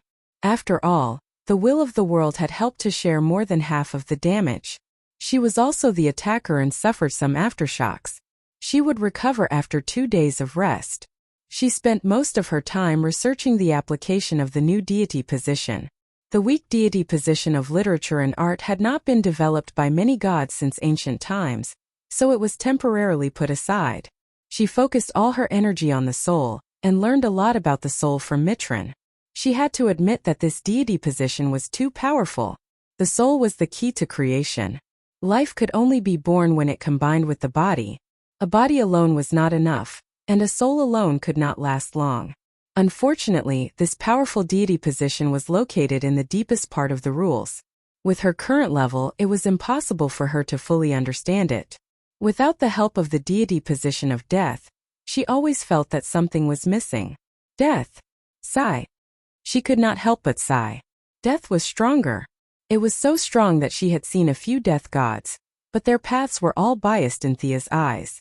Whether it was Hades, Thanatos, or Romir of Mars, they all claimed that they controlled death. Thea could verify it with her own deity position of soul, but they were all wrong. They were either biased or misinterpreted. They controlled death, but it did not represent death. The god of knowledge, Mitron, once said that Darkseid had captured a new god, the Black Runner, and that all people or gods who were touched by him would die. At first, Thea thought that he was Black Lightning, but later she found out that they were two different people. After obtaining the deity position of soul, her perception became clearer. This guy was not the god of death, but the god of soul.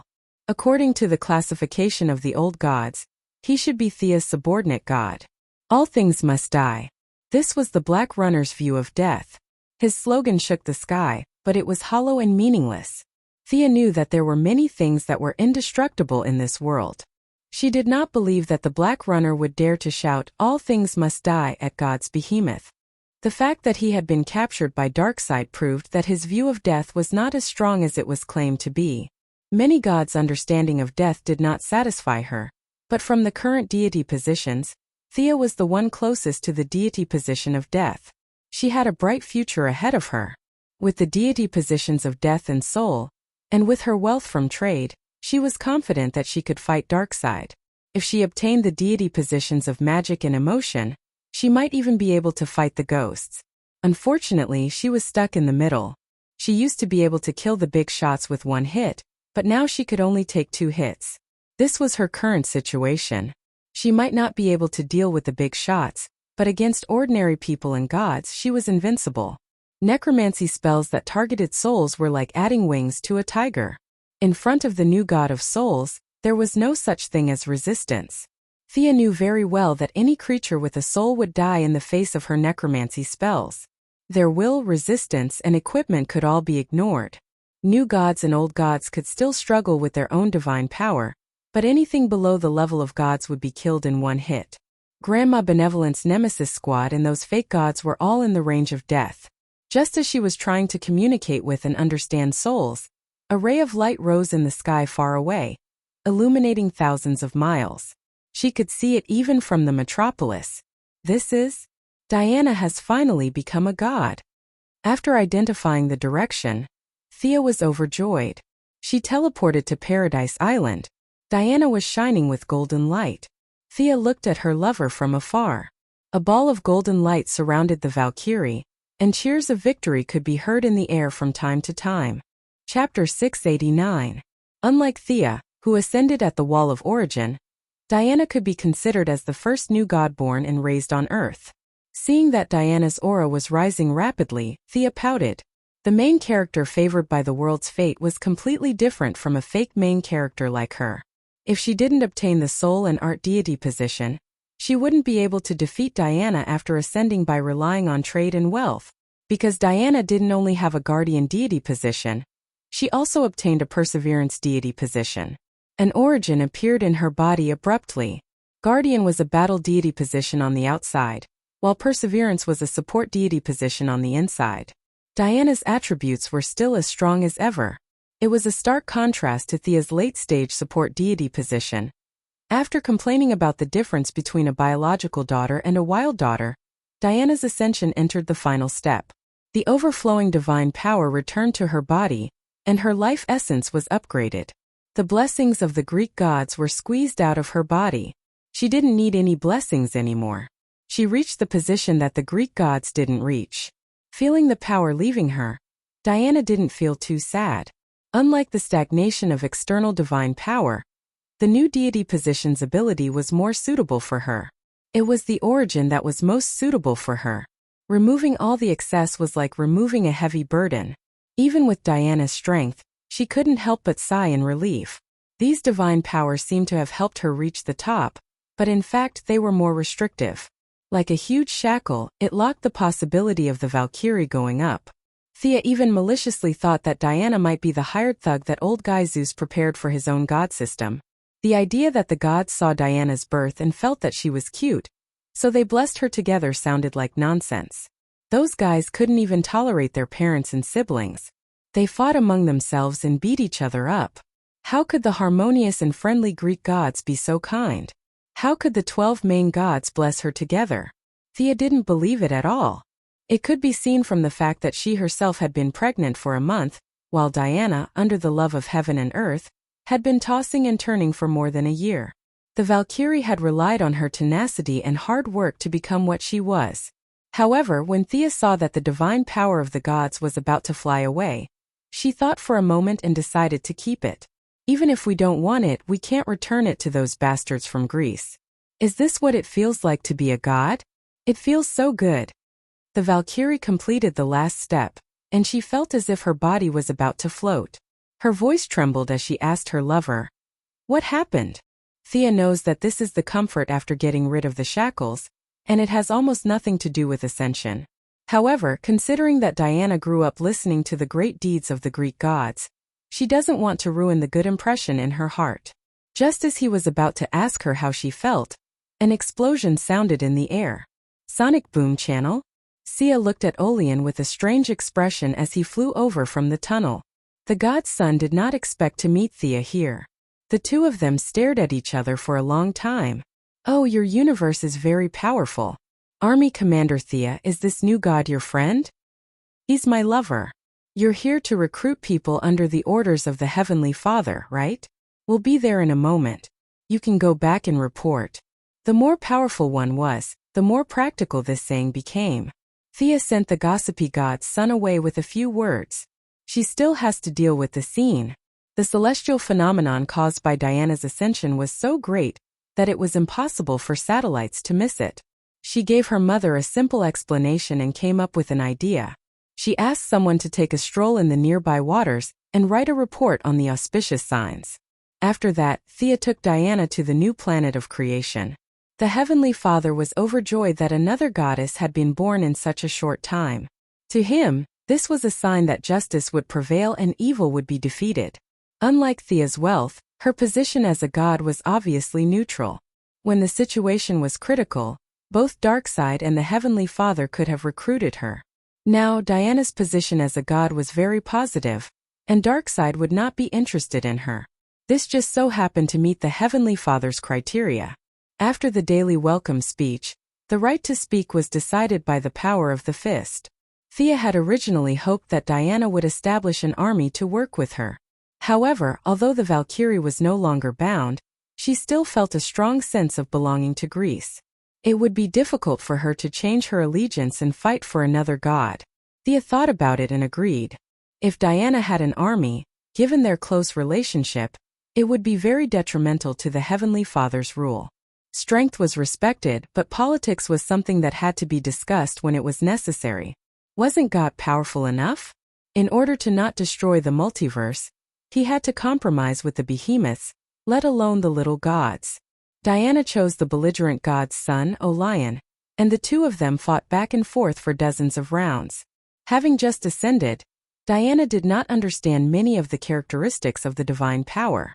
The power of the previous gods had disappeared, and part of her strength had been suppressed. In the end, Diana was defeated.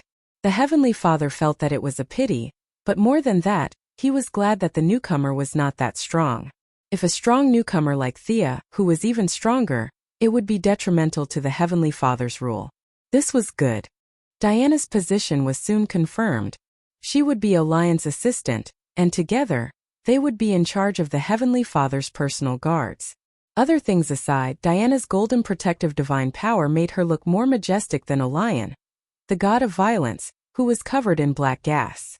The Heavenly Father trusted his adopted son very much. It was just that Orion's appearance wasn't good. He was standing in the middle of the group, shining brightly, while there was a person covered in black aura beside him.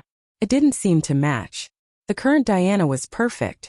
Thea dragged Diana to Hayate to make a set of equipment for her. The war goddess, who also liked forging, got along well with Hayate. Hayate, who looked like a robot to Thea, created a good luck talisman for Diana. This talisman was not a scam that could be sold for 5 RMB. Just like the lasso of truth, this talisman could be considered a top-level divine weapon. It contained a trace of mysterious luck, and it could turn misfortune into good luck. Of course, luck was not absolute. If the giant beast was prepared to destroy the world, no matter how good one's luck was, it would be useless. Diana's armor was previously modified by Hayate, and there was no need for a new one. It was rare for Hayate to meet someone in the same field, and she promised that she could come to his workshop to get any materials she needed. The two girls did not stay for long and quickly returned to Earth. Diana needed to master her new power, while Thea had even more things to do. Although she did not know why Darkseid had come to Earth in the original timeline, she was certain that he was here to play with her in this timeline. Even if Earth was full of hacks, it would be difficult for them to take the initiative to attack the Apocalypse Star. A defensive counterattack was necessary. Chapter 690. Based on Heaven's Father's calculations, Darkseid would replenish his army and recover from his injuries. After that, he would deploy his troops to infiltrate Earth and open the Mother Box. Finally, he would open the Sonic Tunnel and send the Apocalypse Star's army over. This entire process would take some time, from half a year to a year. The new god's army would not be stationed on Earth. The first wave of attack would be from Earth's superheroes. However, once they arrived, Heaven's Father would lead his army to join the battle. Heaven's Father expressed his apologies. Thea could not comment on the fact that Heaven's Father followed the rules while Darkseid did not. It was fine as long as Heaven's Father's army could come. This was much better than the 7 superheroes from the original timeline attacking Darkseid. Thea could not believe her memories anymore. 7 heroes whom she was not familiar with and had never even met before had been able to defeat Darkseid and his uncountable army by working together? How was that possible? You must be kidding me. Ooh. There's still half a year left. Don't frown. Smile. Back on Earth, Diana saw the frown on her lover's face and tried to comfort her. Thea forced a smile. Diana did not know how much pressure Darkseid had put on her. In the past, she could say that even if the sky fell, there would be someone tall to hold it up. Now it seemed like she was the tallest one. As someone who had faced Darkseid's true body, she was under immense pressure. She did not have much confidence when she thought about facing an enemy that was almost unbeatable. However, she did not dampen her spirits. The two of them watched TV at home for a while before deciding to go out for a walk. Diana suggested to look for Superman. She heard that Louise had given birth successfully, and she wanted to go and take a look. Thea had been worried that something would happen between Superman and Diana. Now that Superman had given birth to a child, with his saintly character, nothing would happen. She was very relieved. The two of them did not teleport. Instead, they drove along the road to Kansas. Originally, they came out to relax, so Thea didn't drive fast. The breeze blew, and the two women's hair danced in the wind. Diana stroked her lover's blonde hair that even the sun would be jealous of, and said to herself with some emotion. In that world, Diana had always been alone. When she left Paradise Island, she lost herself. Humans rejected her, and her people did not accept her. She lived a lonely life. I really feel sorry for her. Thea didn't say anything. There was no need for her to say anything. I've reached a level that even the Greek gods haven't reached. I'm both lucky and scared. If I hadn't met you, would I have ended up like that, Diana? Thea continued driving, allowing Diana to rest her head on her shoulder. Without Thea, Diana would not have made it this far. Without Diana, Thea Quinn would not have made it this far. It was a great honor to be able to attract Darkseid's attention. The evil overlord would not care about ordinary cats and dogs. With that thought in mind, Thea felt much better. The invisible pressure seemed to have lessened a lot. Thea held the steering wheel with one hand and hugged Diana tighter with the other. Their fates had been sealed since the first day they met. Even though she had always resisted fate, she was very lucky that fate had allowed them to meet and fall in love. Together, they had reached a level that ordinary people could not hope to reach. After breaking free from the shackles of the Greek gods, perhaps Diana's main character luck started to activate. Or perhaps it was the lucky talisman that Hayata gave her that worked. The two girls had a safe journey, and they didn't encounter any *T situations. They successfully drove the car to Clark's classmate's farm. The farm was too big and sparsely populated. It was a place where even chickens and dogs could hear each other. Therefore, the Kents never hired outsiders to work, and the nearby farm owners did not suspect anything. It had been a few years since General Zod and Fiora came to cause trouble. Thea had been here a few times since then. She drove into the depths of the farm with familiarity. After parking in front of a 2-story building, the two women took off their sunglasses. Thea, who was more familiar with Clark's family, went to knock on the door. Dong dong. After a long while, a gray-haired old woman came to open the door. Hi, Aunt Marcia. We've met before. Thea was a little curious. Superman should have seen her. Why didn't he come out? However, she still smiled politely at the old woman. Diana behind her waved back. The old woman, who had always lived in seclusion, was a little wary at first. However, when she saw Thea, she smiled kindly. It was hard not to recognize the president's daughter. Besides, she had seen Thea before. She just did not recognize her at first. Woof woof. Clark and Louise walked out amidst the barking. Superman was still the same. His face was full of righteousness. Louise, who had just given birth, was a little chubby. However, the dog she was hugging attracted Thea's attention. This dog. Following Thea's gaze, Diana also felt the abnormality. This dog was not the same as the previous one. There was a high-energy reaction in this dog's body. Superman felt their gazes and shook his head lightly. He gave Thea a look, indicating that his adoptive mother was still there. The shrewd young lady also pulled the outspoken Diana. The few of them walked into the room amicably. Old Mistress Marcia liked to see Clark's friends visiting. She insisted on making coffee for them. Thea looked at Superman and Louise. Both of them looked awkward. They seemed to be forcing a smile. She and Diana looked at each other. They were not quarreling, were they? It seemed like they came at the wrong time. Let's talk about the child to ease the awkwardness. After that, we'll leave.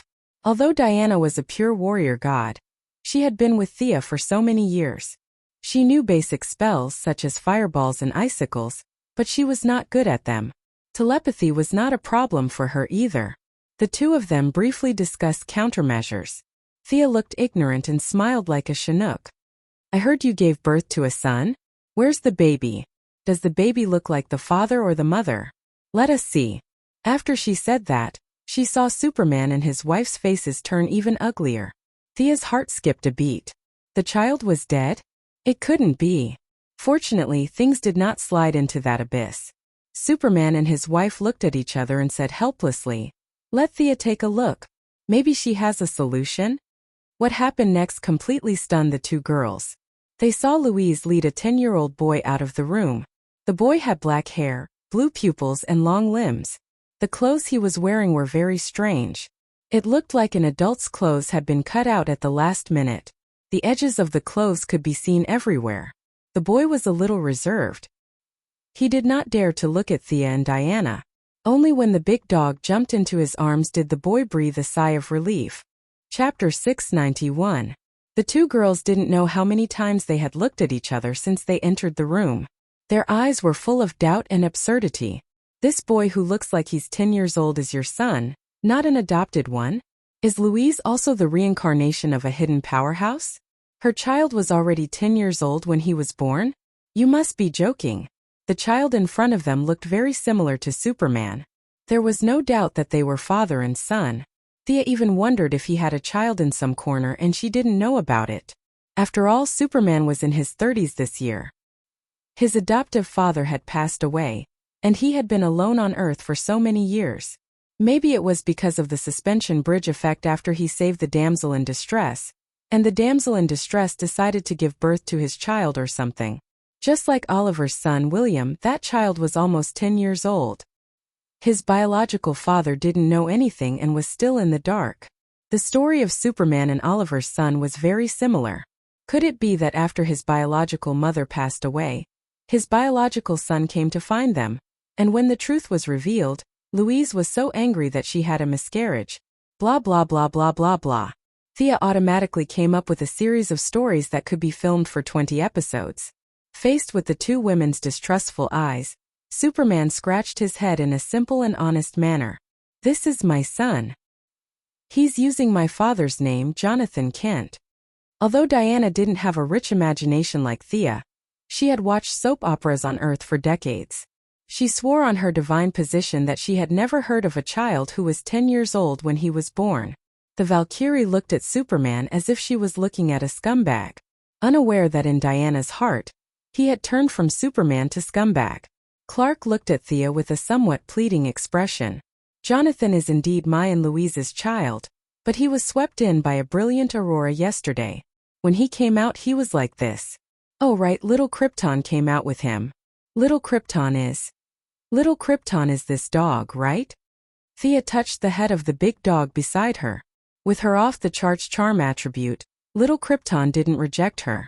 This dog looked a bit like a border collie on Earth, but there were some subtle differences. Of course, appearance was not important. What was important was that this dog came from Krypton. Super strength, super speed, super endurance, heat ray, and the ability to absorb sunlight. He could even fly. This was a dog from Krypton. This dog looked silly, but in fact, its combat power could crush 99% of the people on Earth. Anyone who saw it would have the illusion that it was better to be a Kryptonian dog than an Earthling. Thea even thought that if she threw the dog into the sun, it might be able to defeat Darkseid in 100 years. Thinking about the scene of Heavenly Father and Uncle De being beaten to the ground by a dog, TSK, that scene was just too satisfying. Krypton was an illogical planet, so it was normal for it to be destroyed. Not to mention others, even Thea, who had worked so hard to get to where she was today, wanted to destroy them. He patted the big dog's head. Felt good, but Thea likes small animals.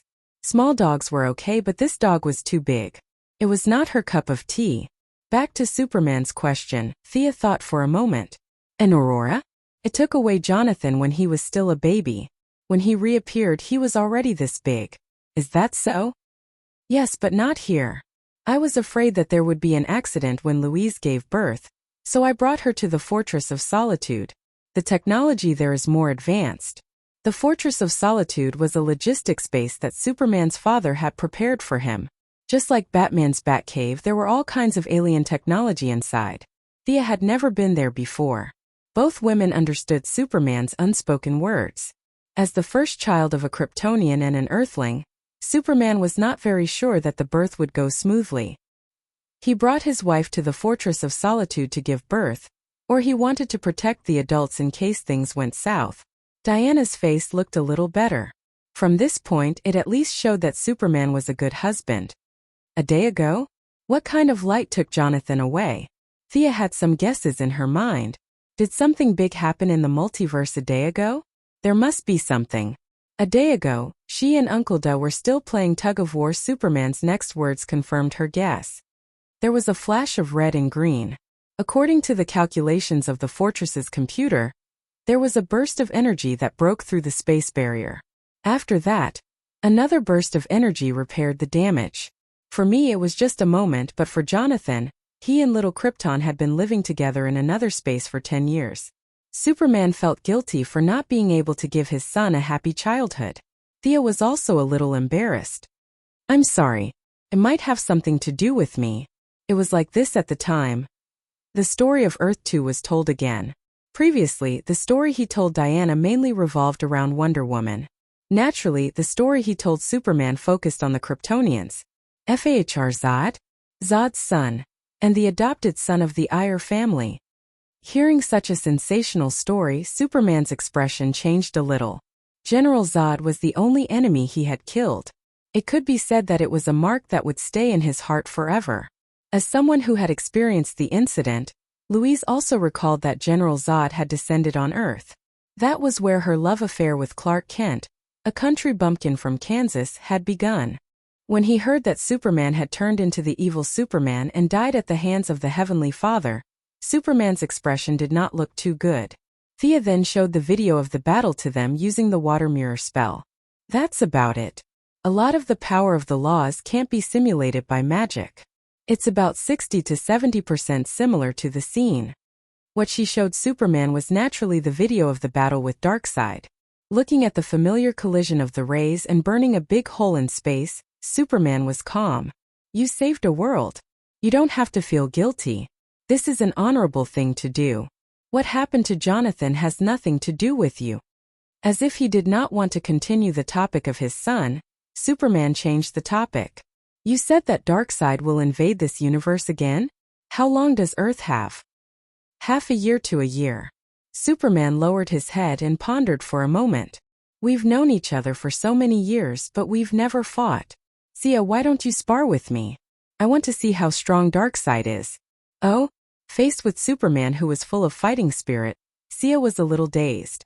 Was it because she heard her tragic story in another world, so she had a rare bit of fighting spirit? Thea did not mind. 8 years ago, Superman was like a tall mountain in front of her. Now she could even look down on him. She also wanted to see the results of her years of hard work. Okay, let's find an uninhabited planet and have a fight. Hearing that there was going to be a fight, the battle-hungry Valkyrie wanted to watch. Louise did not like fighting and killing, but seeing that her son seemed to be interested, she nodded in agreement. Of course, the dog named Little Krypton was also brought along. This dog had a very high IQ, could understand English, and could survive in space. They drank the coffee made by old Martha and chatted with the old lady politely for a while before leaving together. Batman's probes were all over the solar system. Thea found a primitive planet far away from the solar system that had oxygen and similar terrain to Earth and teleported them there. It would be boring to fight Superman with magic. She wanted to fight in close combat. Without using the holy sword, Thea only put on the divine husk armor. She clenched her fists and strengthened herself with a sea of soul power. Her strength, speed, and endurance were greatly improved. Watch out! A gray shadow flashed past. Thea was charging straight at Superman. So fast. Superman could not react in time at such a high speed. He chose to dodge to the side and at the same time twisted his waist and threw a punch. Chapter 692. Sia had trained herself step by step from close combat to long-range combat to magic. Her martial arts were incomparable to the Great Plains wolf, who had been training for tens of thousands of years. However, compared to Superman, who had been weeding and farming, her moves were much more flexible. Faced with Superman's twisting punch, she made a nimble turn in the air and threw an uppercut. His fist, which was as white as jade, came into close contact with the stubbled chin. It was as if a muffled thunder had struck the ground. Bang!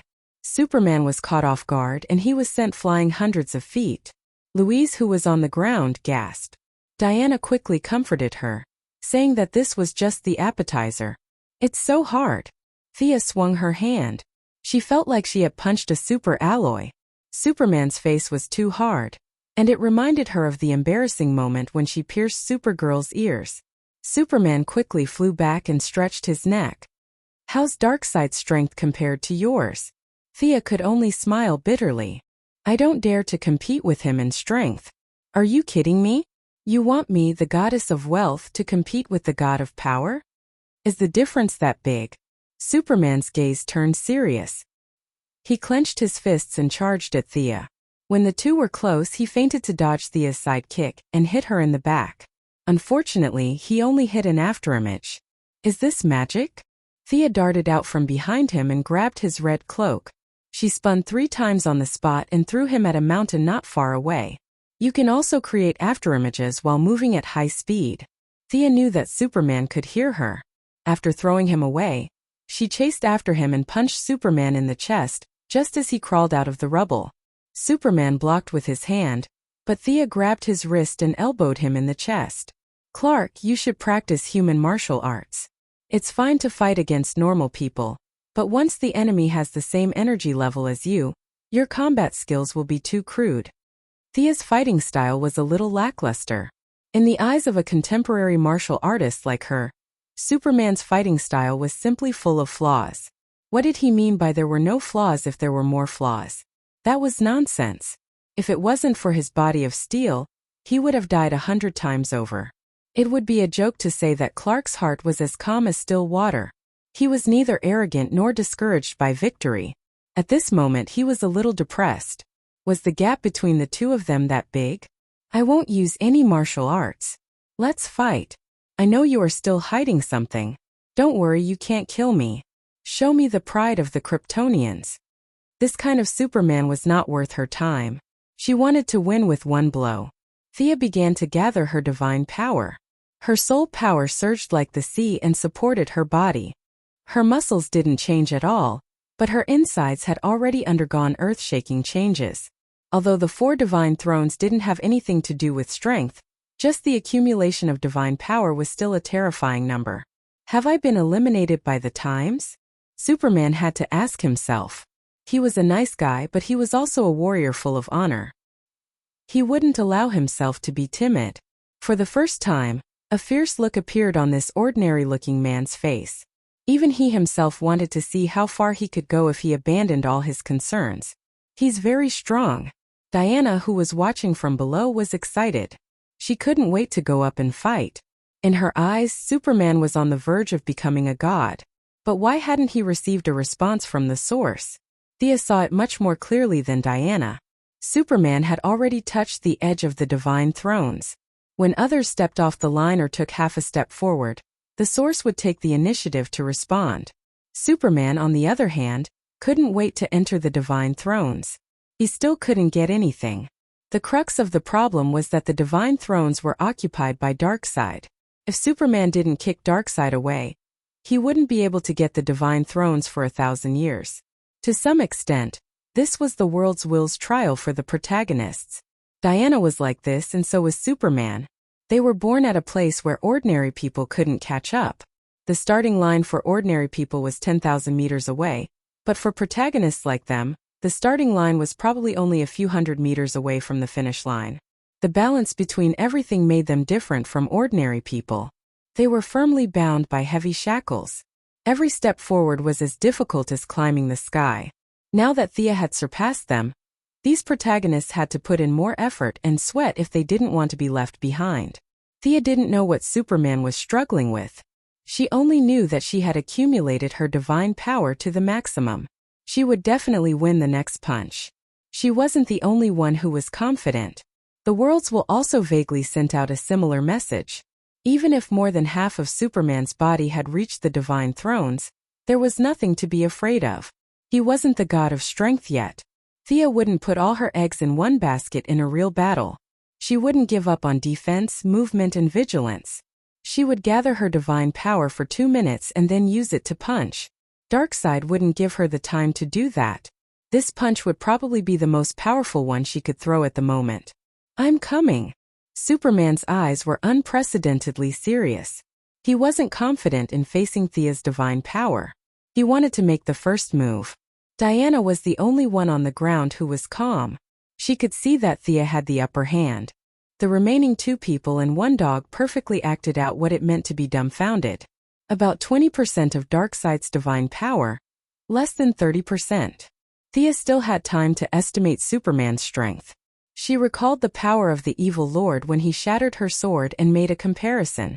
If Superman was only at this level, it would be difficult for him to fight against Darkseid's doppelgangers in the future. Was Superman weaker than she thought, or was she too strong? Thea didn't have time to think. Facing Superman's fierce attack, she also threw a punch with all her divine power. Even though they didn't make contact, the wind generated by their punches was still able to push the air around them away. Superman, who was serious, activated the power of the stars in his body. At first, it was a little bit of light, But as he frantically extracted energy from his cells, the light became brighter and brighter. From afar he looked like a small sun. Thea's appearance was much worse. Her divine power had nothing to do with light. Silver-gray cyclones kept circling around her, and the faint sound of war drums could be heard in the air. This was the side effect of the divine position of art in art. It could relieve pressure and boost morale. Thea was very confident that she could win because of the divine position of art in art. The originally clear sky was directly divided into two halves. The left half was a brighter yellow star, and the right half was a steady and indomitable gray mountain range. Boom! With an earth-shattering blast, the two of them slammed into each other at the same time with the belief of victory. Chapter 693. Their punches were so powerful that even though they were more than 100 meters above the ground, they still plowed 2 deep trenches in the ground. As the two completely different types of energy came into contact, a larger scale of destruction occurred. It was like a child's graffiti. With the two as the center point, the ground on Superman's side was washed out by the power of the soul, creating a semicircular pit with a diameter of thousands of meters. The ground was completely turned into sand. On Thea's side, only a layer of the ground was flattened. The aftermath of the attack caused a large amount of sand and stones to fly. "I've surpassed Superman." Thea wanted to roar to the sky, but defeating him would not give her any experience points, and there were no hidden achievement rewards. Instead, it would hurt his confidence, especially in front of his wife and children. In order to save face for Superman, she took the opportunity to fly back a short distance. From a layman's point of view, this was a sign of a draw. Superman, who was sent flying several miles, got up from the ground with a dirty face, reached out to wipe the dirt off his face, and focused his attention on the distance. Superman, who had always been confused about how strong he was, looked at Thea flying back and felt a lot better. Although he had been a little wasted in the past 2 years, he had not wasted much. He still had a chance to catch up. Again. After too long of peace, Superman's Kryptonian nature was triggered. Thea did not want to bully him, but Diana also flew out excitedly at this time and proposed a battle between the three of them. Come on then. The three of them, who represented the highest combat power in the universe, attacked each other. Diana had gotten rid of the period of weakness caused by the blessings of the gods. Now, every bit of divine power belonged to her. Unfortunately, she was still not a match for Thea when she was in a serious state. The battle between the three of them slowly turned into a battle between Thea and Diana and Superman. A battle was a battle, and they would not deliberately go easy on each other because of love. Diana's martial arts made up for Superman's shortcomings. The two of them cooperated quickly and joined forces to suppress Thea, the great demon king. Even a hero could not defeat a pack of wolves, right? Despite Thea's efforts to maintain the situation became more and more obvious. Darkseid could take on 7 people at once, but he couldn't even handle 2. That was the difference between them. 2 against 1. After fighting for half an hour, the land that was as big as the Semida Peninsula was sunk by the 3 of them. All right, I won't fight anymore. At this time, the eldest Mrs. Condition was far from the peak. The divine power in the soul and art divine positions was only a thin layer. She could not hold on any longer and declared a ceasefire. The other 2 were also exhausted. Diana was also lacking in divine power. Although they had the advantage of 2 against 1, they still felt uncomfortable. Thea was stronger than them, there was no doubt about it. The 3 of them agreed to go back and work hard. They would fight again next time. Thea teleported them back to Earth and used magic and divine spider silk to create a blue tights and a red cloak on the spot. It was a gift for little Jonathan. After that, seeing that there was still some material left, she also made a red cloak for little Jonathan. After bidding farewell to Superman and his wife, Thea pulled Diana and drove away. According to her, she was under too much pressure and needed to relax. Watching the 2 women drive away, Superman stood at the edge of the farm for a long time without saying a word. "Clark, are you okay?" Louise asked her son worriedly. "Do you know? Louise, she's under a lot of pressure now." Louise was confused by Superman's words. It took her a long time to understand. She asked tentatively, "Are you talking about Thea? She's shouldering the fate of the entire world.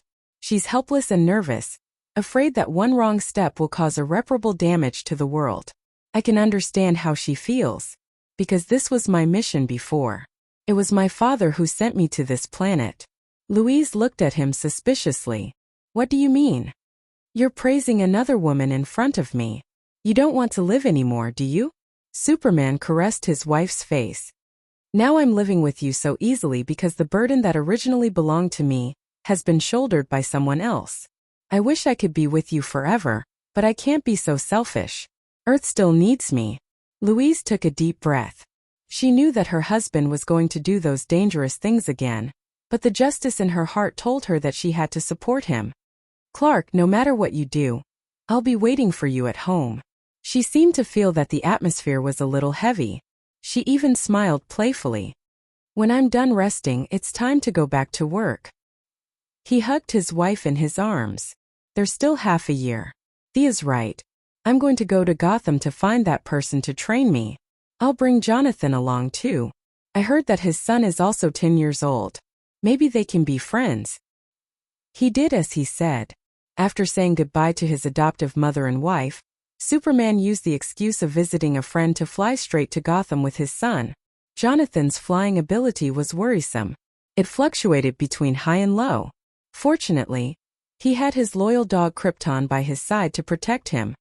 Dad, is that woman from before very powerful? Little Jonathan, who was slowly getting used to flying, asked curiously. The father-son nature quickly removed the barrier between him and Superman. However, when he thought that this man he had never seen before was his father, he still felt that it was ridiculous. He grew up in the wilderness and only Krypton accompanied him since he was young. Now that a father and mother suddenly popped out, it was a little hard to accept. Perhaps it was only a moment for them, but to him 10 years had passed. Very powerful, but I'm confident that I can catch up to her, Superman said with certainty in front of his son. Little Jonathan nodded and did not say anything. He chose to believe this man's words from the blood in his veins. The father and son flew to Gotham. Superman stopped in his tracks. With his supervision and super hearing, he quickly found someone's hiding place. He led his son and his beloved dog into a waterfall. I don't remember inviting you. Even in his own home, Batman, who was armed to the teeth, lowered his head and welded some kind of device. He glanced at little Jonathan and Krypton indifferently and continued with his work. I want to learn some martial arts. Do you have time to teach me? I remember that you know a lot of martial arts, Superman said embarrassedly. Batman put down the welding torch in his hand and raised his head. He looked left and right and made Superman's hair stand. You want to learn martial arts? That's unbelievable. Is your superpower gone? Sorry to disappoint you. My superpower is still. Then did you take the wrong medicine? Superman was silent. Batman acted as if it was his first day meeting this old friend. Even with his intelligence, he did not understand the connections behind this. However, his attention was quickly attracted by little Jonathan and Krypton. Who is this child?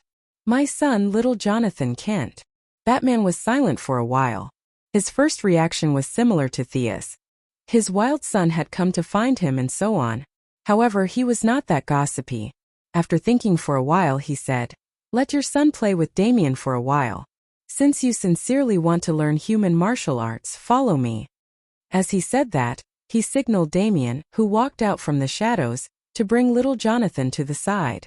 He then led Superman into the distance. Chapter 694. The two caped men strolled in front while the two smaller ones followed behind them. Did you encounter an undefeatable enemy? Batman could not figure out the purpose of Superman's visit. It couldn't be that he wanted to promote Earth's martial arts, could it? Yeah, Thea came to find me earlier.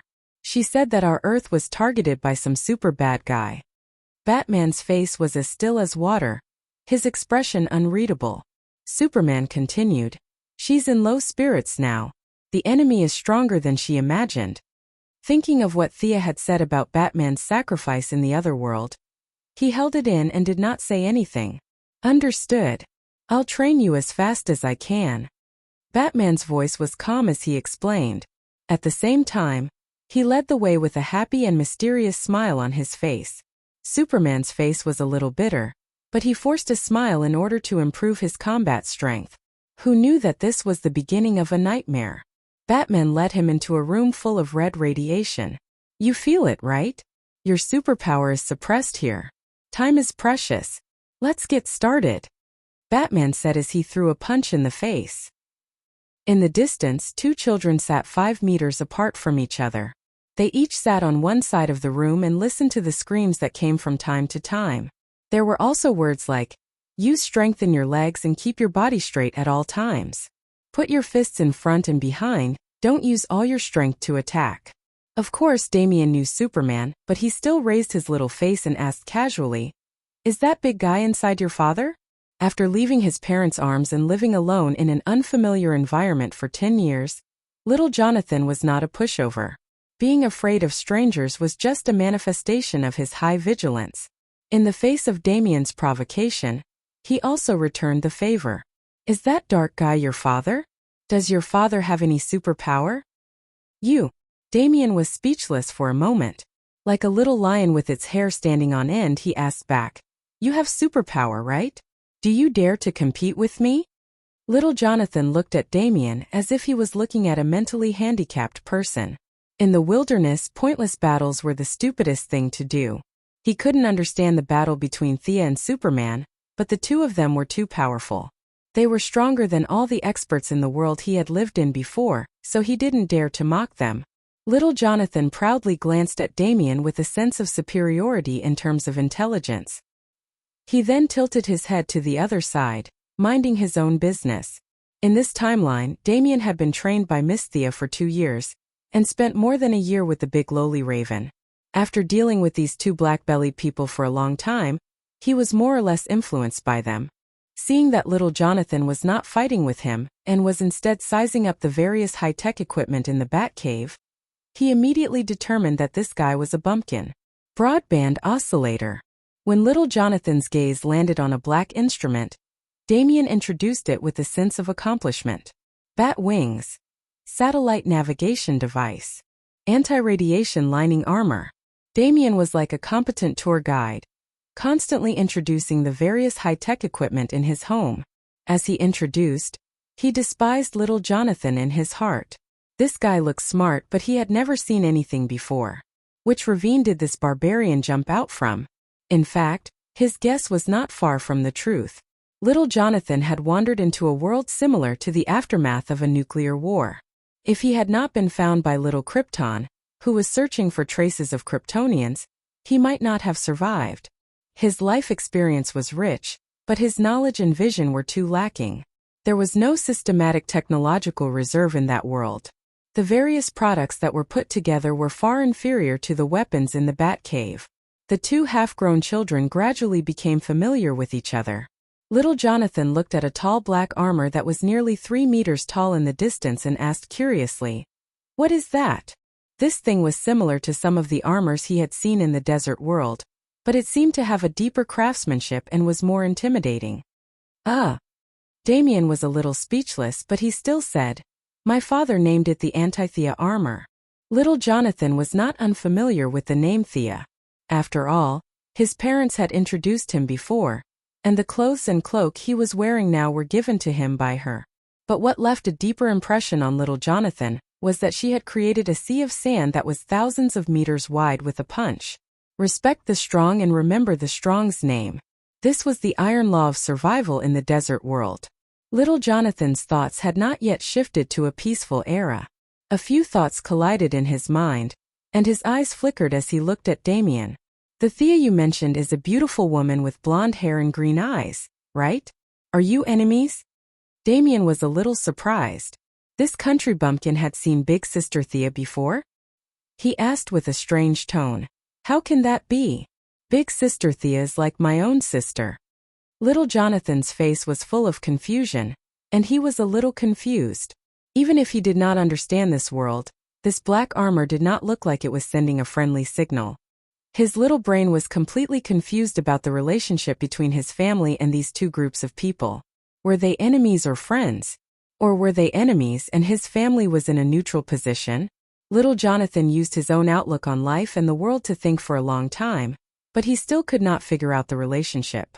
But the collection of information was not affected. Little Jonathan said after some deliberation. That beautiful big sister seems to be very powerful. Even my father can't beat her. This armor of yours? Damien knew that the other party was provoking him, but the rascal's desire to show off still revealed some of his father's secrets. Ha, big sister is very powerful, but our armor is not weak either. Do you see the probes on both sides of the armor's head? There are high-speed scopes hidden there that are 10,000 times faster than human dynamic nerves, and the trajectory is simulated by a supercomputer. At the same time, it is modeled and calculated, and the hit rate is as high as 90%. The armor's entire body is made of a mineral collected from Pluto. After a special process, rare metals are added, and its hardness is 150 times higher than the existing superalloys on Earth. There is a black hole generator installed inside the armor's left wrist. Using all of the armor's energy, it will generate a black hole that lasts for 30 seconds, and all light will be absorbed. Anne!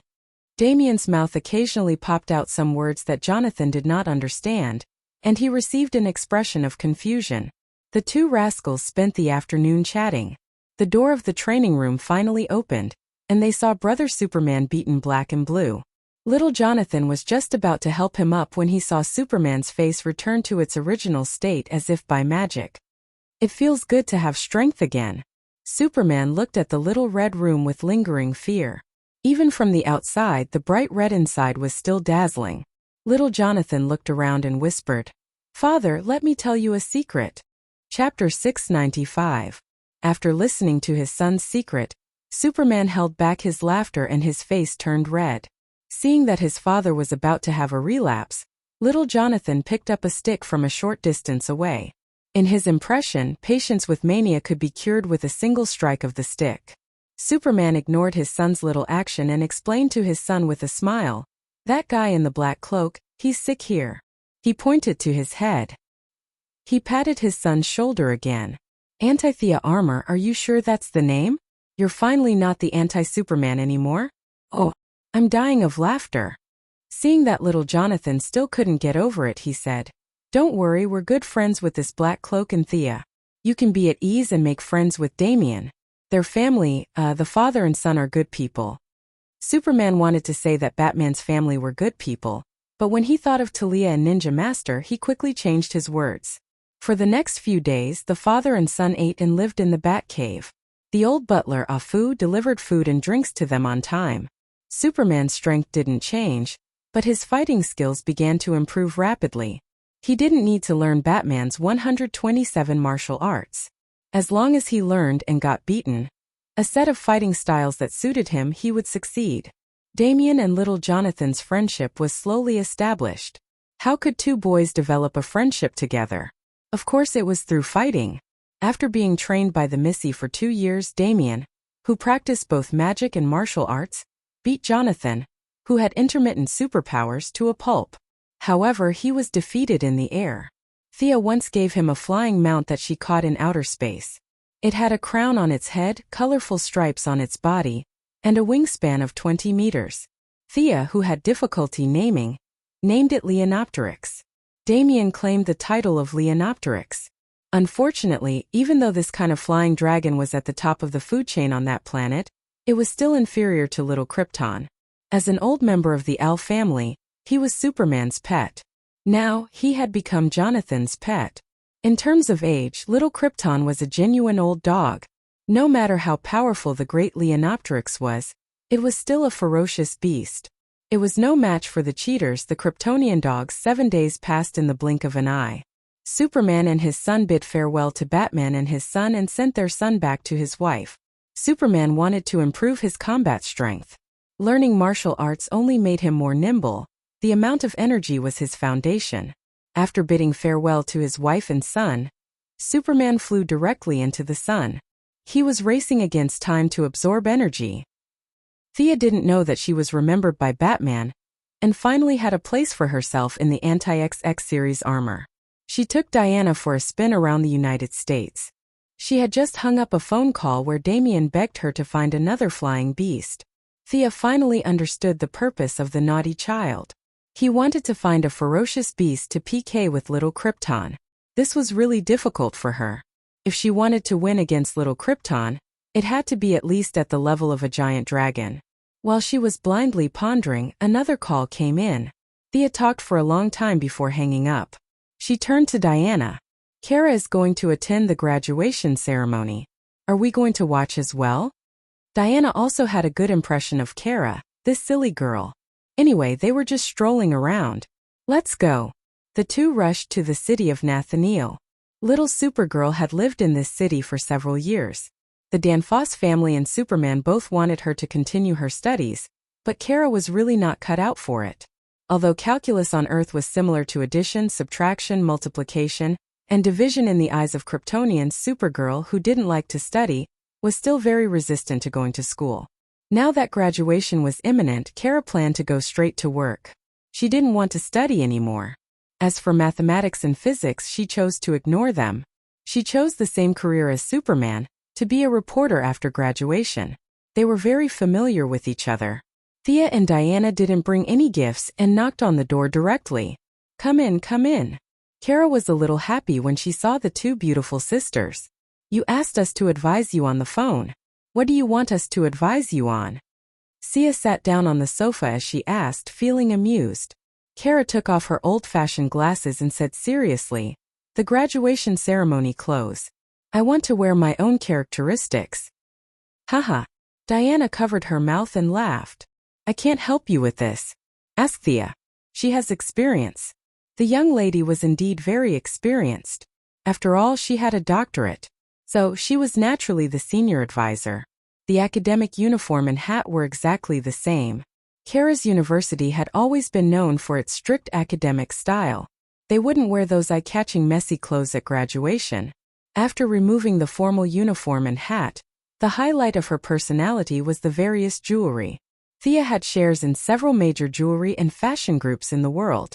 Her fashion vision had always been at the forefront of the times. Diana could also provide a lot of advice from the perspective of combining traditional aesthetics and modern art. Even if the two of them couldn't make up their minds, they could call for help. No designer in the world would dare to refuse a call from the young lady. Her hairstyle, headdress, necklace, and watch were all confirmed. Kara dressed up happily. She also felt that she looked 3 points better according to Thea's design. She was very happy. 5 minutes later, she couldn't be happy anymore. Thea lifted her shoes and scratched her head. Kara usually wore flat shoes. Occasionally, she would have 2 pairs of thick heels or wedge heels. This girl didn't wear thin high heels. It wasn't impossible to wear thick heels or even flat shoes to the graduation ceremony. It was just a little overall loss. Kara thought about it. This was the only time in her life. She made up her mind. I'll walk a few steps for you. Watch carefully. The Valkyrie, who was more model than model, quickly changed into a pair of 10 centimeters high heels. She walked gracefully. Every step was slow and steady so that Kara could see clearly. Thea was no longer as embarrassed as when she was learning. Her soul didn't strengthen her strength much. Her speed was the main direction of improvement. At this time, she was even confident that her speed could compete with extreme speed. Being able to move at high speed, her sense of balance was even more amazing. She wore high heels as if she was walking on flat ground. Kara was surprised. After the two beautiful sisters finished trying, it was up to Kara. She put on the thin high heels with trembling. The two girls helped her walk a few steps. It doesn't seem that difficult. Let go of me. Kara's cheeks puffed up as she encouraged herself. Thea and Diana looked at each other and let go of their hands. Then they saw a horrifying scene. Kara screamed, "Ah!" She fell to the floor with a loud scream. The girl was a little nervous and couldn't control herself. She directly smashed a human-shaped hole in the floor. Chapter 696. Diana covered half of her face while Thea tried her best to hold back her laughter. She was afraid that she would laugh out loud. One is marked by the company one keeps. Diana watched the show happily, and it took her a long time to realize that she should help Kara up. Diana didn't realize that she was also laughing. She glanced at her lover angrily. The two of them fished the bitter-faced Supergirl out of the big human-shaped hole. Thank goodness she didn't fall through the floor into the basement. Hee. Thea could not hold it in any longer. She quickly looked up at the sky to distract herself. Stop it. Diana patted her. Fortunately, Supergirl was too upset to notice the two girls' little actions. After the little episode, they still had to learn. Thea told Kara about the techniques that Madame Shiva had taught her, including calf muscles and the way to exert force on the soles of the feet. Not to mention this kind of tutorial with some combat content, treating it as a kind of leg technique. As a natural warrior, Kara immediately understood what was going on. He was a little familiar with it. From walking slowly to walking quickly, it looked like he was doing the same thing. The graduation ceremony went smoothly. Although Kara was dressed very fashionably, her black-rimmed glasses covered her face. Overall, she went from being very old-fashioned to not so old-fashioned. Thea did not participate in the job search. Kara knew that she had connections, but she did not ask for help. The little girl joined the job search energetically. The two girls flew in the air and looked at the busy people on the ground. Ordinary people did not know about Darkseid, but they also had a lot of trouble. Life was hard and no one had it easy. I'll go back to the planet of creation first. I've thought of a way to avoid heavy casualties, Thea said firmly. Diana did not say anything. She just gave her lover a hug to show her support. These days, Sia had actually been thinking that if they were to fight on Earth, the destructive power of the many superheroes and gods would be too great. Not to mention others, just the wasteland wolf who would smash the ground with his axe every now and then. An average planet would not be able to withstand it. If the global economy was destroyed, all her efforts over the past few years would go down the drain. It was easier said than done to fend off the enemy outside the country, but it would be even better if they could fight in outer space. Unfortunately, Darkseid would not negotiate with them. He did not have diplomacy, and he did not need to test the waters. His battle strategy was to use his army to fight head-on. If a battle were to take place on Earth, it would be almost impossible to get through it unscathed. This did not troubled her for many days. Thea thought about it several times and finally decided to build a higher dimension on Earth. The new Genesis star and the Apocalypse star were above many parallel universes. Thea's plan was to build a continent slightly above Earth. Even if Darkseid's army were to descend, they would be stopped by this plane. It was the perfect place for the superheroes and the human army to face the enemy. As for why he didn't build it higher, it was a matter of ability. This kind of dimension was much more difficult than creating a subspace. Secondly, she would have to eat as much as she could. It would be fortunate if Earth could be saved. The other universes would have to pray for their own good. If the dimension she built was too high in latitude, higher than all the parallel universes, Darkseid would have to face her in any plane he invaded. There would be a small battle every 3 days and a big battle every 5 days. She would go crazy. She could be said to be selfish, but that was what she was going to do. The plan was complete, but how was she going to build it? It was easier said than done. After much thought and planning, she finally came up with a detailed plan. First, she would get the golden apple from Hera and turn it back into a seed. This seed would be planted in the African grasslands. She would cast a spell that sped up time 10,000 times to create a fake world tree that would be used to host the new dimension. After that, she would return to the new Genesis star and gather all the mages in the Magic Legion to draw a huge magic array that would connect everyone's magic to cast an unprecedented legendary wishing spell. The Heavenly Father pretended not to see her doing this for the new gods. He even observed it with interest. An indescribable amount of magic gathered and formed a magic cloud that covered the entire new Genesis star. With the power of magic, a trace of the power of creation was born from the magic cloud. Thea then used the wishes of all living beings in her scales of order as a guide to build the new dimension with great difficulty. There had to be oxygen, and all the rules had to be in line with Earth standards. Secondly, the dimension had to be sturdy. Lastly, it had to be large enough. After 10 days of work with more than 1 million mages, she created a continent that resembled North America. She named it the New World. The new dimension was desolate, and there were no signs of life. Thea was a little disappointed. She had wanted to pry into the mysteries of creation, but magic had its limits. No matter how much magic power she accumulated, it would not cause a qualitative change. The result was not perfect, but no matter what, there was a battlefield. In order to make the battlefield suitable for human survival, she had to do more work. It was connected to the green of all things, the red of all living beings, and the black of decay to maintain a natural cycle. Then she talked with Moira for a day. They had to mobilize the army and scientists to reclaim the land. Moira took a day to listen to Thea's detailed description of the plan named New World. It was a big deal, so she found several top officials of the government and the military to discuss it together. The reason they gave to the outside world was definitely not that the evil lords were invading. In order not to destroy the Earth's environment, they were preparing the battlefield in advance. They discussed behind closed doors and came up with a holographic simulation game as an excuse. There was no need to kill monsters to level up. They only needed to plant trees and build a few outpost bases. After that, the construction of power plants, signal towers, installation of weapon launchers, and other matters were handed over to the military. The Pentagon was very happy with this matter.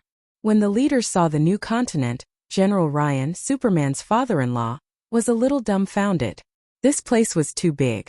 This place is too desolate. Are there really aliens invading? The old general asked doubtfully. As far as his eyes could see, there were either stones or mud. There was no trace of life at all. Of course, this time it's not just one or two. It's an army led by the evilest guy. The image I showed you before was of another parallel universe that they conquered. If we don't prepare in advance, the ending will not be much better than that. When I left, the Earth of that time and space had less than 80 million people of 7 billion people left. Human civilization had regressed by at least 100 years. All kinds of landforms were damaged, and natural disasters were constant. I don't know if there will be a more far-reaching ecological impact.